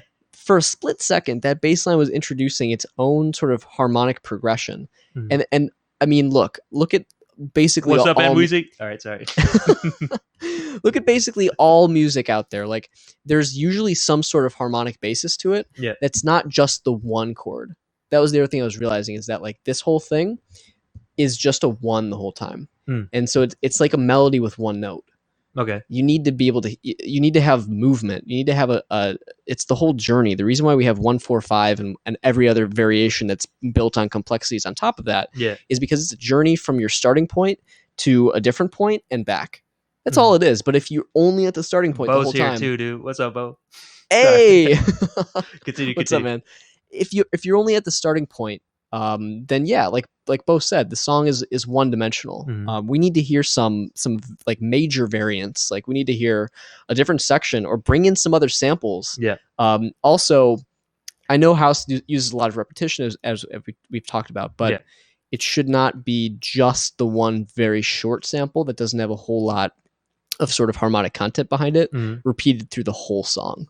I'll bite back a little bit, but also bite back to my bite back, because so this song is really short. He said it's a finished release. It's really short, so I would give a pass in terms of the repetition. How many house songs are? I mean, exactly. house is usually longer. That's my bite back to the bite back. Is that house supposed to be fucking long and repetitive, so DJs can like come into the next house song and then fade out the other one with no problem. But you're giving them a minute. So like in terms of where this would be on an album or something, this is like a skit.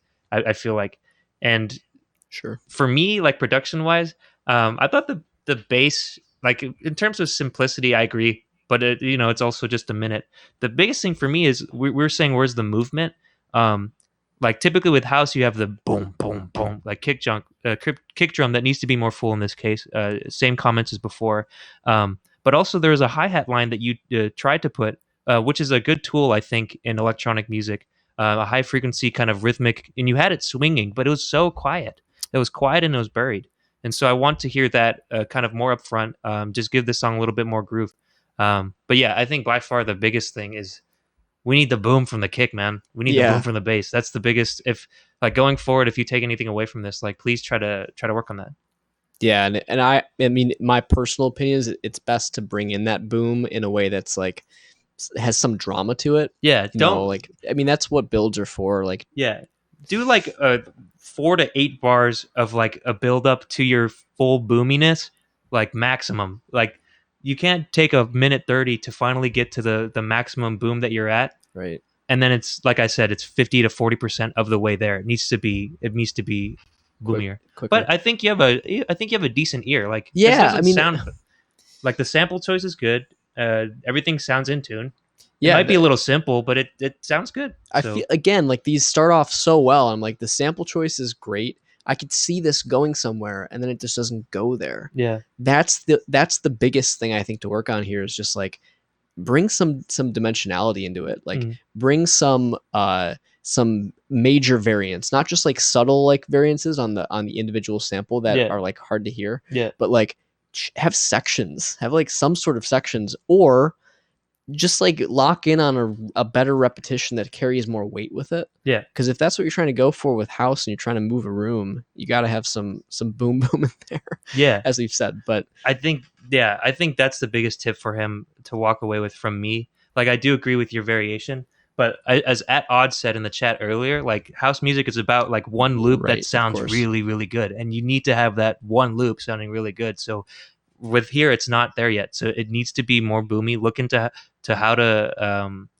get the house drums the way that you want to sound it, because they really need to boom the bass. I don't know if it's the headphones that you're mixing on, because some like lower quality headphones, they just don't have the bass range that well, you need. Same with the speakers that you're mixing on. Like right. Um, This might actually be useful for him to know too, though. Like, there's sort of a counterintuitive property that emerges from using monitors or headphones when you're mixing something, Yeah. and the result that people hear. If your speakers actually don't have enough bass, if Yeah. they're really small speakers, it can be easy for you to add too much bass Right. to the mix right, because you're not hearing enough, and so you're compensating for your own listening system. yeah. So he might have really bassy speakers. Yeah, maybe you have really bassy house speakers and Yeah. it sounds like there's bass in that. Yeah. What you have to do for mixing, and I know it's like boring if you like listening to stuff with shitloads of sub and bass. Mhm. You got to get some reference speakers or reference headphones that are very flat, very Yeah. even. And again, the point, it's not going to make your music more flat. It's Correct going to idea. allow you to make it more dynamic and to translate to other people's systems, wherever they're listening. Like house obviously involves a lot of low end, but people are going to listen to it on shitty headphones sometimes. Yep. And you have to make sure that there's frequencies in there to serve those people basically. Yep. And also to serve the big clubs. So reference headphones and trying your mix on different devices is super important. Yeah. Listen to into your car, Bluetooth speaker. Yeah. iPhone, shitty headphones, And reference tracks. Use Reference tracks. those mediums with reference tracks so you know what you're comparing to. Yeah, but I mean, overall, like, it was a vibe. I think, Rudvik, please keep submitting, man. Like, I think we Keep could working vibe on out. it, dude. Yeah, and I want to hear like you improve in that aspect because I think you have a decent ear. Yeah. But yeah, let's go to the next one, shall we? Let's do it. We have That's Facts. The Equipment Matters. Thank you, Bo. Did we rate this one on the I overall don't- scale? Yeah, let's give it an overall scale because I think a lot of the comments are the same. Yeah. I think it's a same thing. Develop to redo. yeah, orange door hinge. Yeah, orange. Sure. Yeah. Yeah. So thank you very much. We'll go to the next song here. We have Night High. Night High is the artist name, I think. Alive. It's a finished release. So he said, "This is a new song that I made since I came back from years of a hiatus as a producer. Ooh, the return. I started in 2012 as an EDM/dubstep artist. After a hard drive corruption and some personal issues, I went into hiatus. But I've been getting back into production for the past years. This track is one of my early forays into instrument and vocal recording. Hope you guys enjoy. Let's go. Thanks, man. Can't wait. Welcome back. All right, so we got Alive, Night High. Let's do it. Fly me away while the skies look gray. Every day it's the same. Girl, why can't we stay on the same wavelength? Wanna love me like that? And why That a key? do I wait for the same old dreams, even with the new scene? And I always smile anyway. A bottle every day keeps me doctor away. Pour it up for the night. Can we just try to feel more alive? I feel stressed all day, I don't know the fuck to do, cause I just wanna shoot myself up. Pour it up for the night. Can we just try to feel more alive? I feel stressed all day, I don't know the fuck to do, cause I just wanna shoot myself up. Don't think I will find another like you again. All my friends will finish up the bottle for me. I guess another life will learn to love each other. It's fucked up, but I wish that I had never met you. I can't see you, I can't feel you. This ain't the real you. I take these pills cause you got me in my feel shit. I don't feel rich. Try to numb the pain, don't miss me at my old days. Really I do though. Past mistakes show, bottle my emotions and I drink it down, flamethrower. What do you reach for? Don't really feel blessed. The ones at the top just know how to forget. Don't think I will find another like you. Yeah. Just fly above all the clouds and I'll forget you. I'll forget you. Pour it up for the night.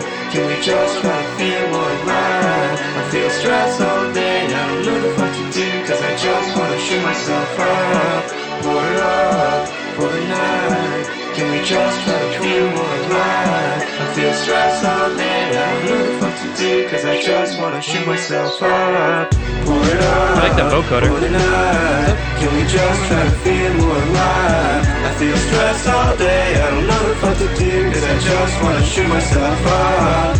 Pour it up for the night. Can we just try to feel more alive? I feel stressed all day, I don't know the fuck to do, cause I just wanna shoot myself up. Don't think I will find another like you again. All my friends will finish up the bottle for me.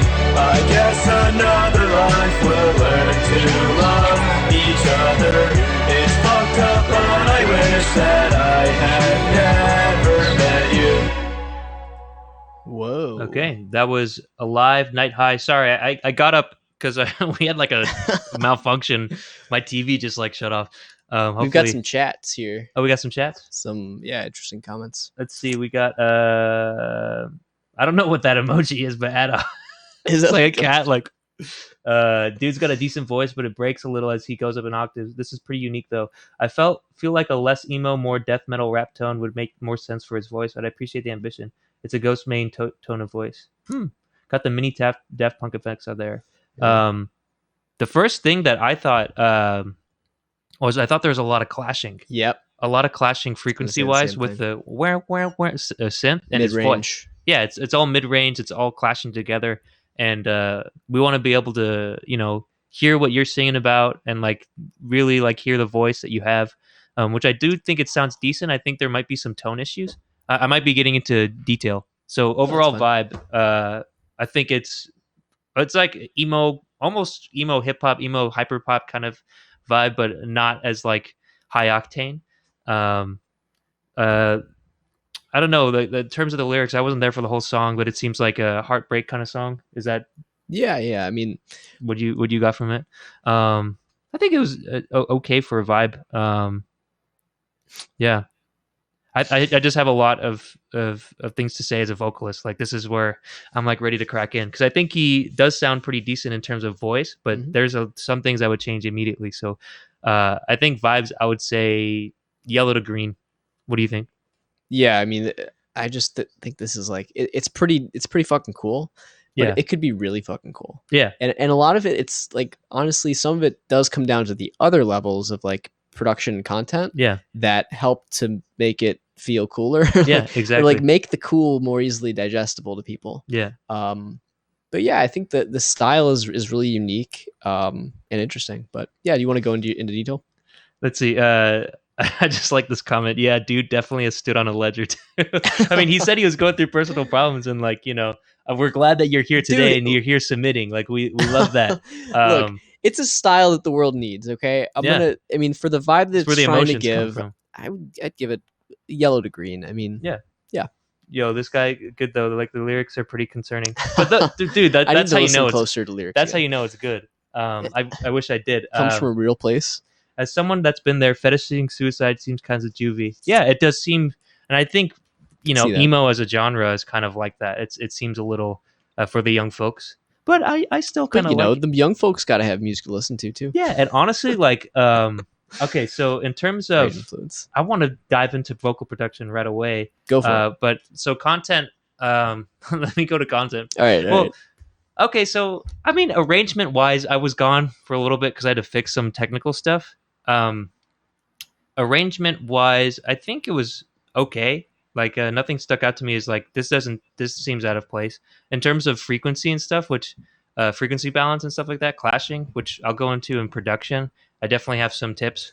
Bo is right. By the way, sorry, Bo is right with his comment. What do you say? Read it. He said, "I think music fetishizes everything." True. Yeah, that's very, very true. Yeah. But anyways, go on. I think maybe I could put this into content. I would slap autotune on this guy right away.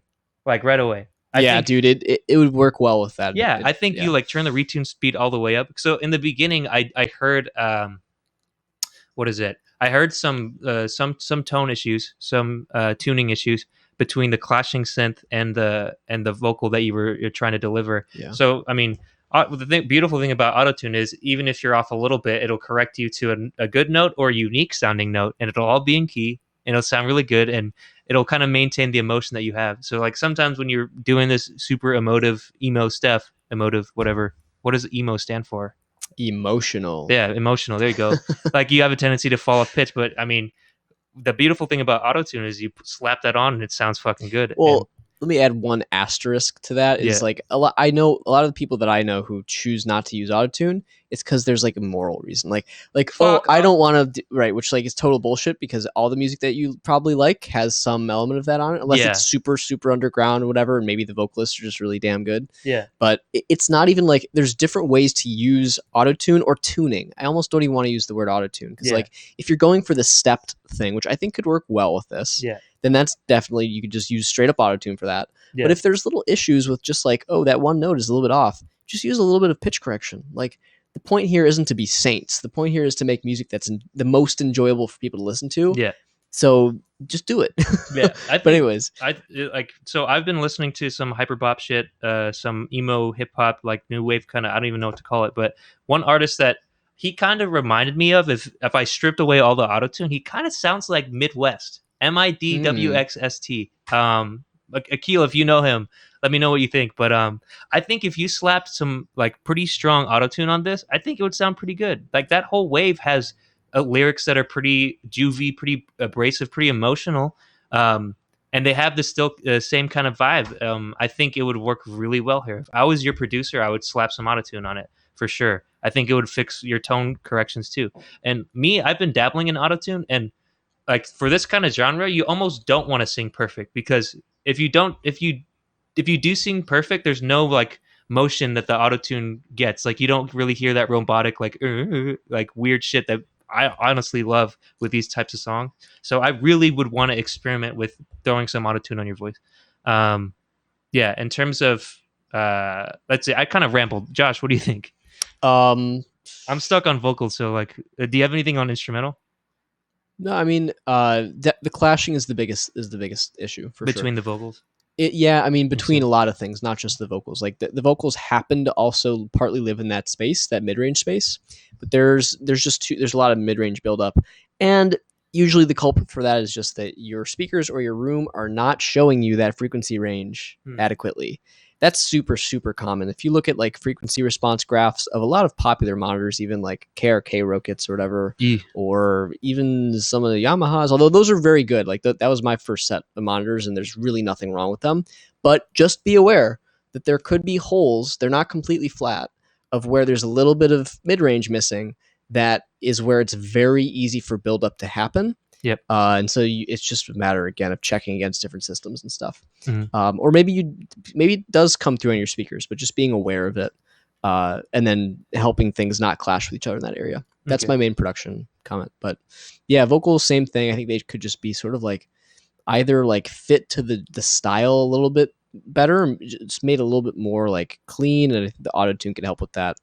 There's just a couple of areas where like pitch maybe sticks out a little bit. But yeah, I think auto tune's one route to add that correction, but also make it stylistic. Yeah. So that's an option for sure. It's kind of like what Boy Ponder's saying. Auto crooning is a thin line, TBH. Well, and I love that shit sometimes, but it could fall into unserious category. Yeah, if Exactly. you do auto tune too blatantly and it's not used in an artful way, Yep.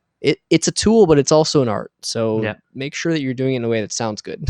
Yeah. Because you can just say, okay, they told me to set retune speed to 100 or whatever, and fucking it should sound good, but use your ear. Use your Yeah, ear. it makes a lot of people sound good, and it's kind of getting oversaturated. And I think Right. it's kind of like the reason why, for the like Midwest, for example, he has that auto croony kind of style, which a lot of people have, but the beats that he's on are like ridiculous in terms of production. Like they're everywhere, and so it gives you something else to listen to that you've probably like heard this kind of auto crooning style before, but like the production is just ridiculous to Yeah, listen to. it's directly think- related to the production. Yeah, and I don't think like you're going for something as crazy, but yeah, I would experiment with that on your voice. I think it would sound pretty good. So yeah, so if I were to go back, so content, I think it's like yellow, mostly like if I was a producer, like I said, try autotune, see what happens. Production, I think there's a lot of clashing. So I don't know the exact situation. I think you said that you recorded and mixed everything and even like recorded some instruments, but for that synth specifically, if you really want to keep it in there, I would really try to do some dynamic EQ on it to help it not clash in the mid range with the vocals. So briefly, I've said this before, but I'll just like try to do it in a speedy way. So for dynamic EQ with vocals, trying to make it sit with the instrumental well, what it basically does is duck the frequency range that where your vocal sits at. It ducks that part of the frequency range of the beat or the synth. In this case, I would put it to that synth, that whoa kind of wobbly synth. So I would like sweep your vocal frequency wise, find the frequency range of band that like your voice sounds most present in, and then take that same frequency, put it into a dynamic EQ, subtractive EQ for the beat, that synth specifically maybe, and then have it duck as your voice comes in. So you can do that with the dynamic EQ.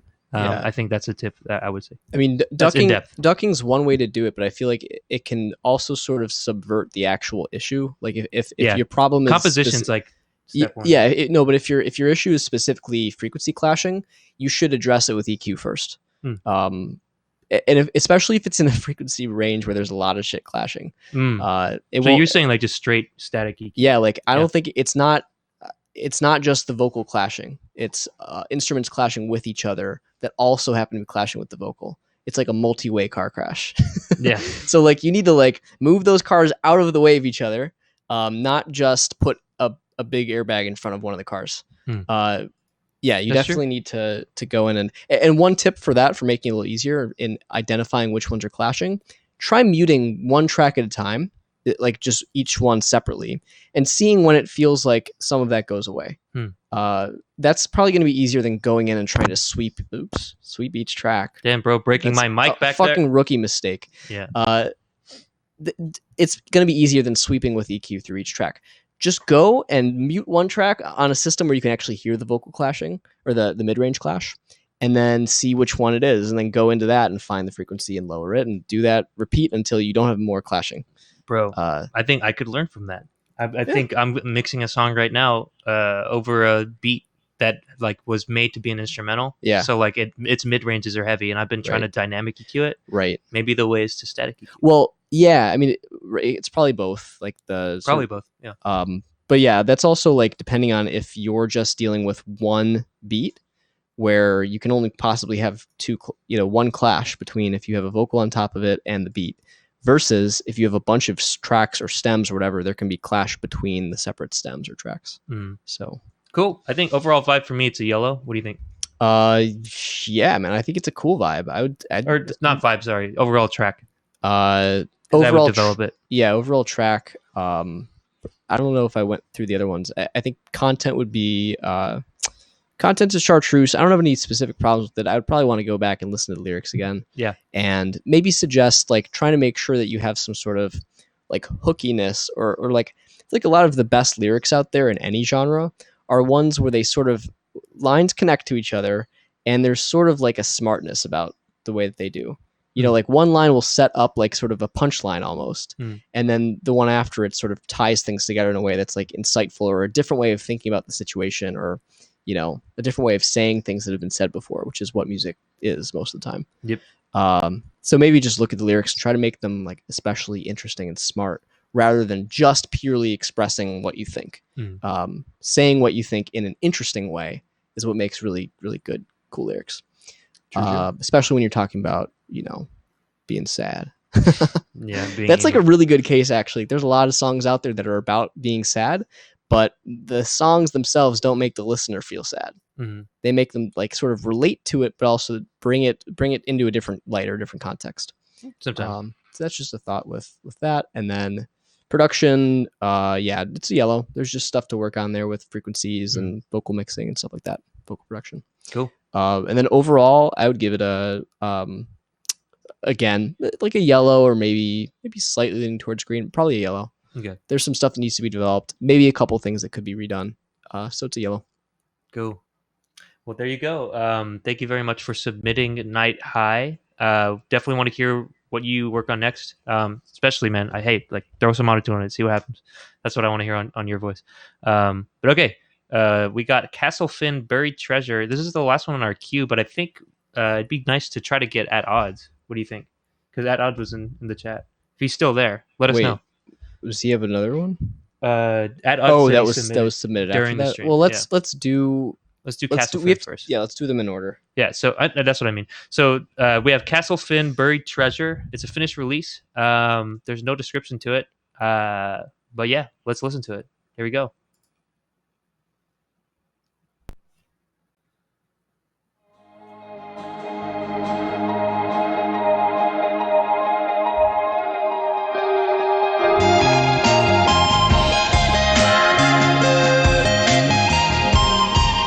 Cool. I like it.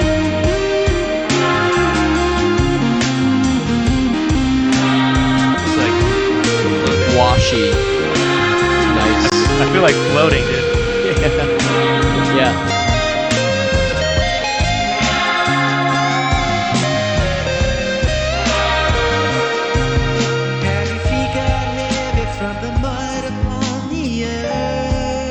Ooh, nice. Is your hand still steady stealing someone else's world? Holding a sharpened blade, 'cause cold steel don't fade, and neither will the contents of a purse. When it's time, Dude, this is cool. we all find This is like David Bowie almost. a buried treasure somewhere deep inside a chest. When it's time, I'm gonna let it fly, 'cause it's all feathers and it's full of helium.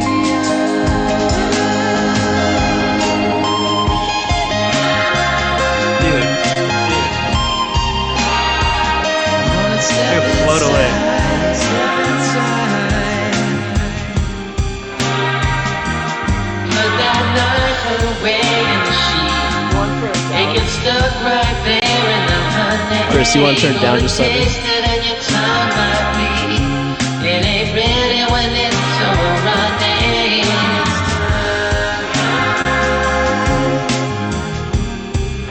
Wanna let it shine from the inside.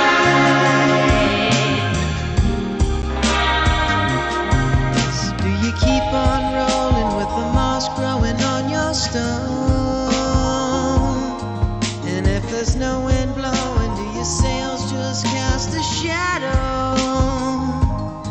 Step out of the shade, 'cause solid gold won't fade. And get your lock off of those chains. There's no more hands for you to claim. When it's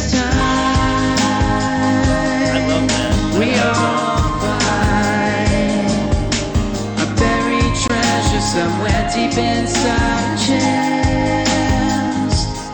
When it's time, I'm gonna let it fly, 'cause it's all feathers and it's full of helium.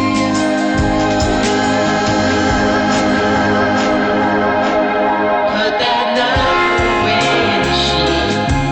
It gets stuck right there in the honey. Go to taste it and your tongue might bleed. It ain't ready when it's over running. It's time. Wanna let it shine from the inside.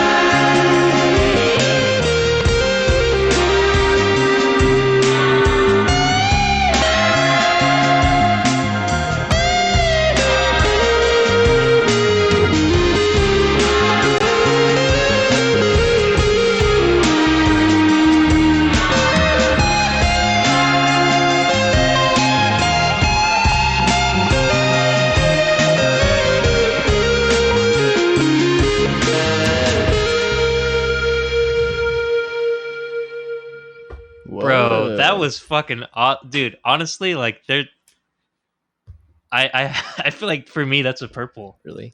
right away. Yeah, I mean, I love the vibe of it. right. There's We'll get into there's that. definitely stuff for me that I think could be worked on.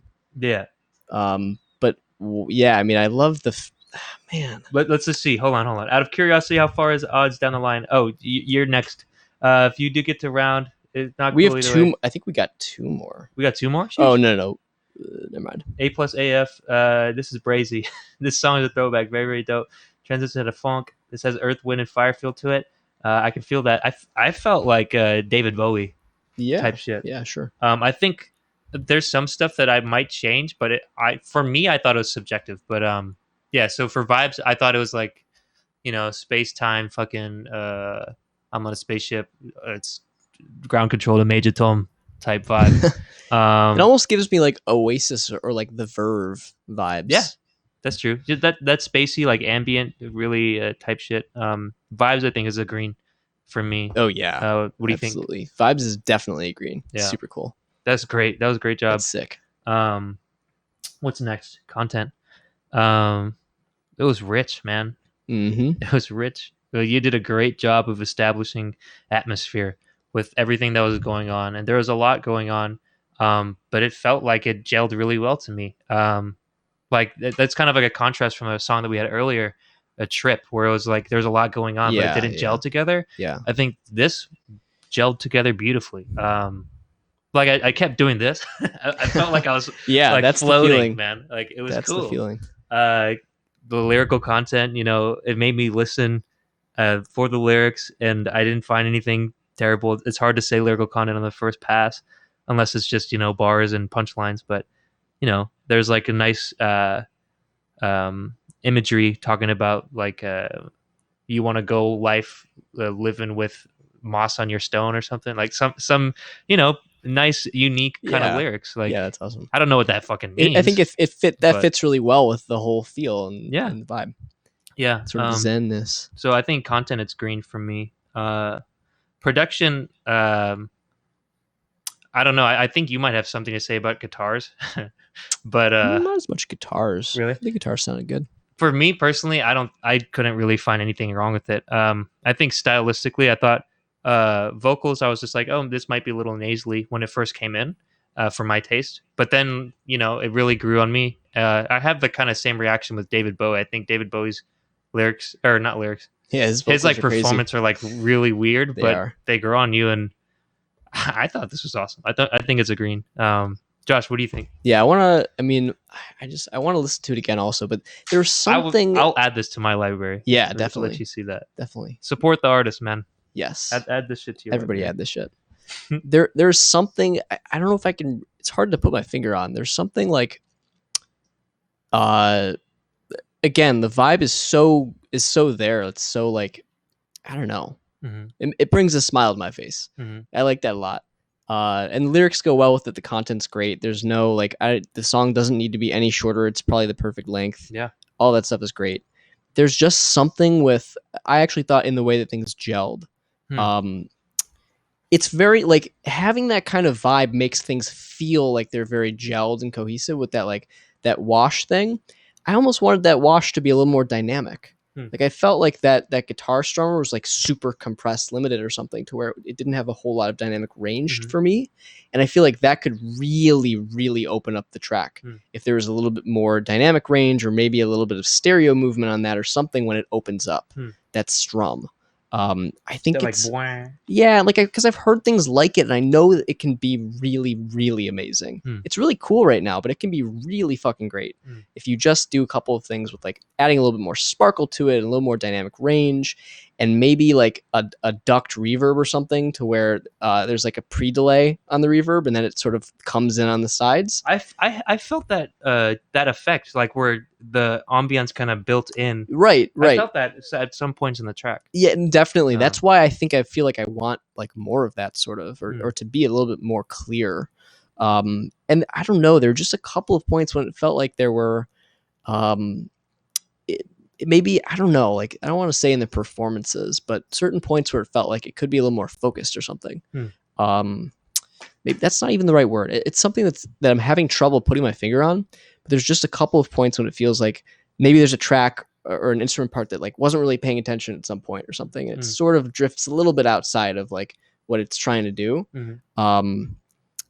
I don't know. Again, it's very hard to put my finger on. But I just feel like there's a little bit of room to like sort of take a critical look at things, like tighten up anything that sticks out just a little bit here and there, and make sure that things are staying dynamic and all of that. I've heard stuff like similar to this before, and I know that it can be like even better. Hmm. That's why I say that. Okay. But it's so close. I like it a lot. So what would you give on production? Production, it's like again super close. I would give it a slightly lemon lime shade of green. Yeah. Yeah, it's super close. There's something in there that I feel like could really take it to the next level that I can't quite put my finger on. So do you think in terms of like green being good to go, do you think this is more subjective to what you like as an artist want, or Maybe, but if I heard this on Spotify, I'd be like, it doesn't quite sound professional to me. dang? That's I thought what it I would. would say. I thought it would. And this is coming from me. Like I've listened to a lot of stuff in this sort of area or whatever. That's true. But yeah, I mean, overall, I love it. Mac I really- DeMarco. That's a good comparison, by the way. Yeah, there's like modulation on that. It's got that dreamy type thing for sure. Man, but yeah, I would say it's super close. The categories, let's see, vibes obviously green, content definitely green. Production is like a hair short of green, but super close. Dude, so my track total, like, so this is what a purple does for me, right? A purple does for me, like, It makes you smile. production wise, content wise, like I feel like it sounds professional. Like when if this came up on Spotify, I'd be like, oh yeah, this is like a record deal artist. Like they have a nice production team behind them. This sounds good.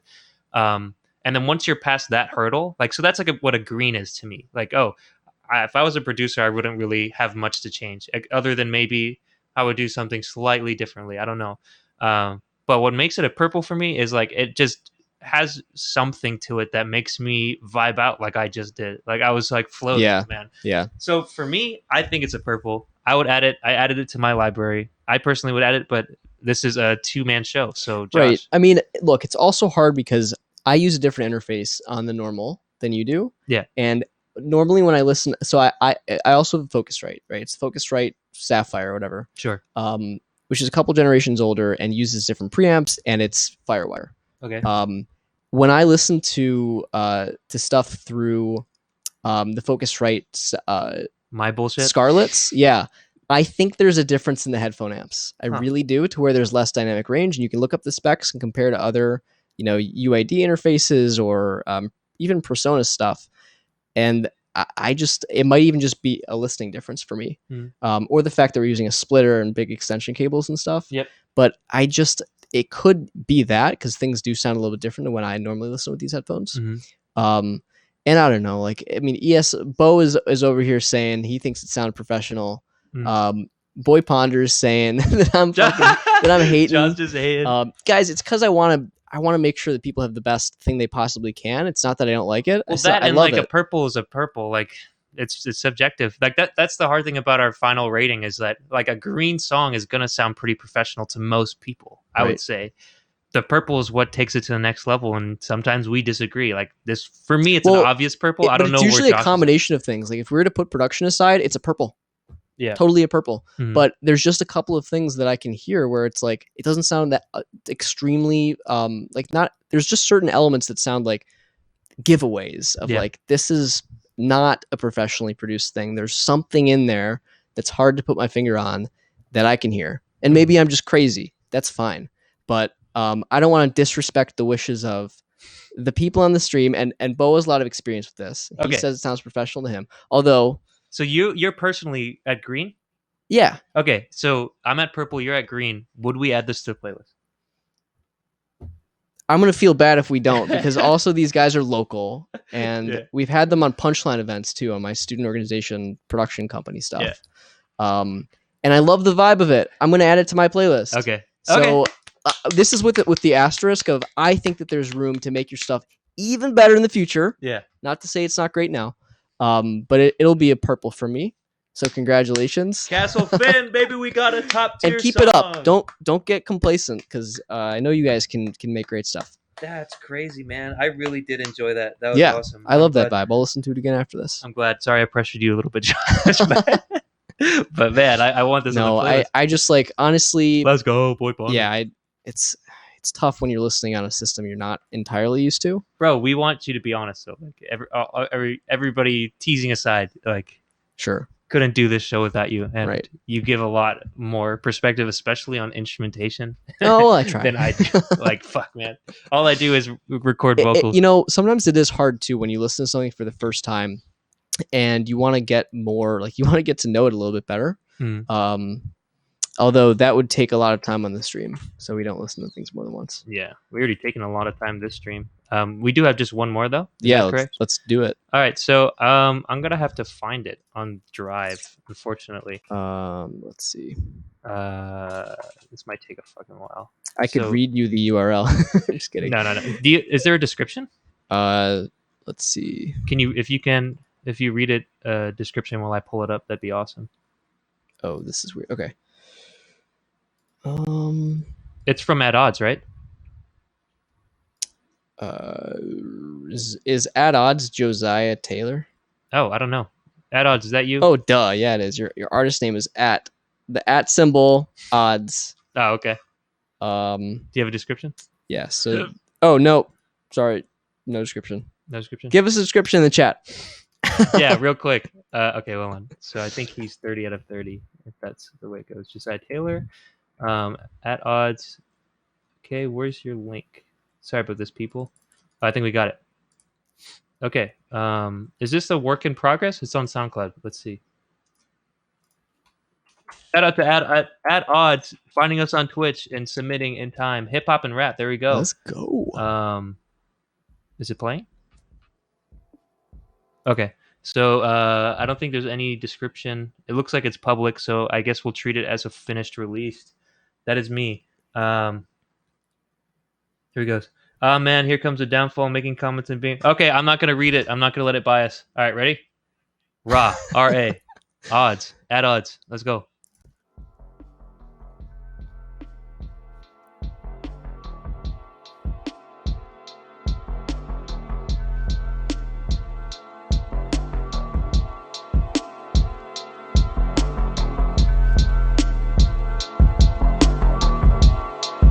The drums are kind of cool. Yeah. Because the meaning of words haven't changed, although some people speak of dead language. There's no such thing as a dead language, because you have the words in this language. So they're not dead, you just don't know where they came from. But these words from ancient days are affecting people today. People are going to have to make a research in words. I know I'm representing music.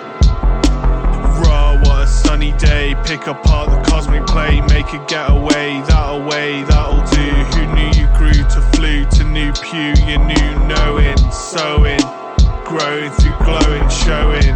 We light years reaching. Please the preaching heads, plebs taught lowly dread for cred leeching. We We fed and all seeing, being free in thought, brought from what it is we wrought on ourselves. Bells toll. Now our roles pole positioned round the necks of trolls, ballpark figures, bigger bigots. We dipping in soupy reality, battle me, see the same fallacy in this galaxy, babbling data. Form is fading, call me Vader on the fader. The master creator, the maker of wading through stars, born in need of help. I see myself delve to velveteen walls. It's peak, my twin is sleeping, peeping only when I'm creeping back awake. Meeting space as a place we grace, laced with faces, safest in memories, traces. We build mazes for phasing out of existence. That's where I've been missing. You see me gone, but I've gone fishing for what's missing. You see me gone, but I've gone fishing for what's missing. That was At Odds Raw. I feel like, oh fuck, hold on. I feel like I could tell exactly what at least one of your influences is right away, and that's MF Doom. Do you like MF Doom? At Odds? Scroll down to that. Let's see. All right. Man, here comes the fall of making comments and being rough on myself. It's all good, but either way, feedback will be appreciated. And apologize for the Earl Sweatshirt link.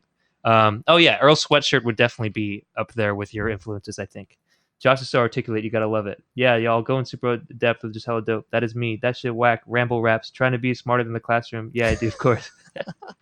Bo. So for clarification, Bo fucking hates MF Doom, which is I think is a personal crime.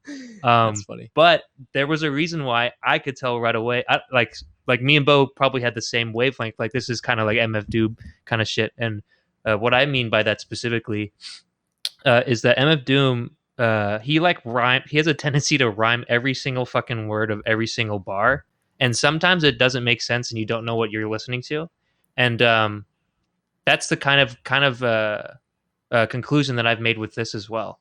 Although I really like MF Doom, and I think what kind of sets him apart by just like rambling around and stuff is that his delivery is just really cool. So with MF Doom, he sounds effortless.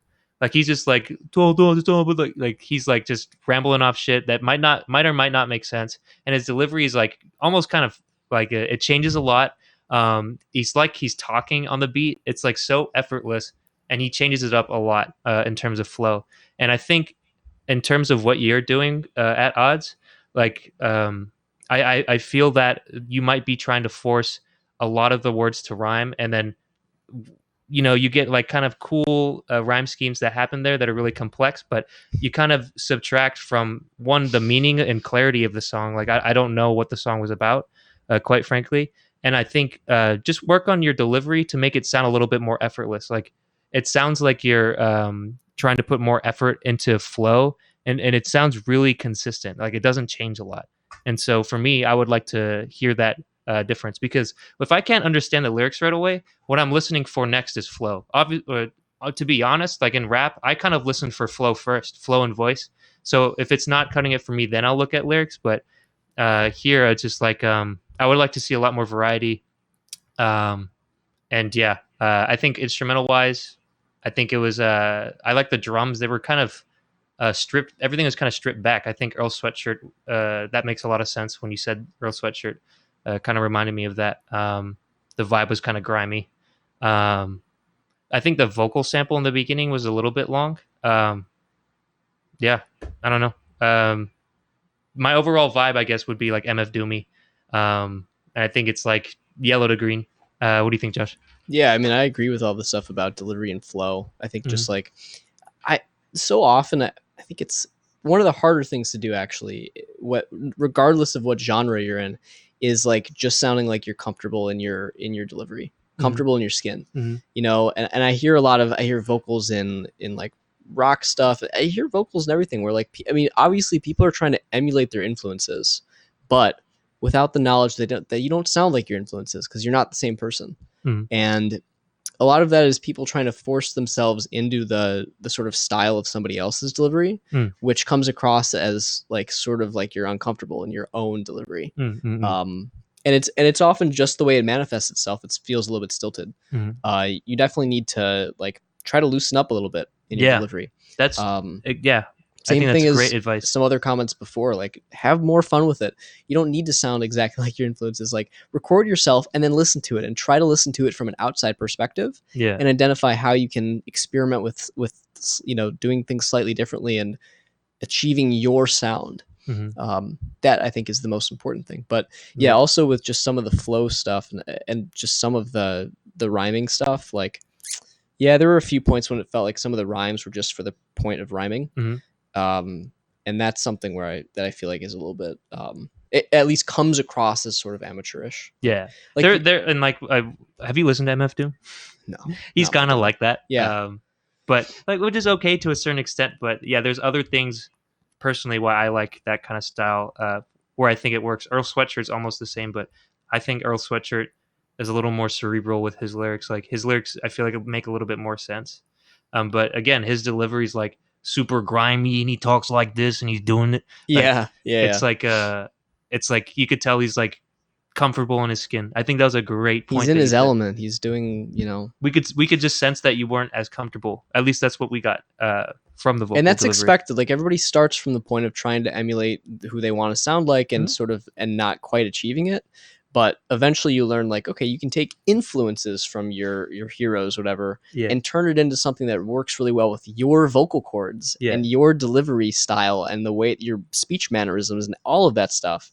You just need to listen to it, give it a critical ear, and like try to make it sound like you as natural as it can be. You want to scroll down the chat? Yeah, I was going to say there's a lot of discussion in the chat I want to read off. I also want to say some stuff like positive things too, but let's read the discussion here.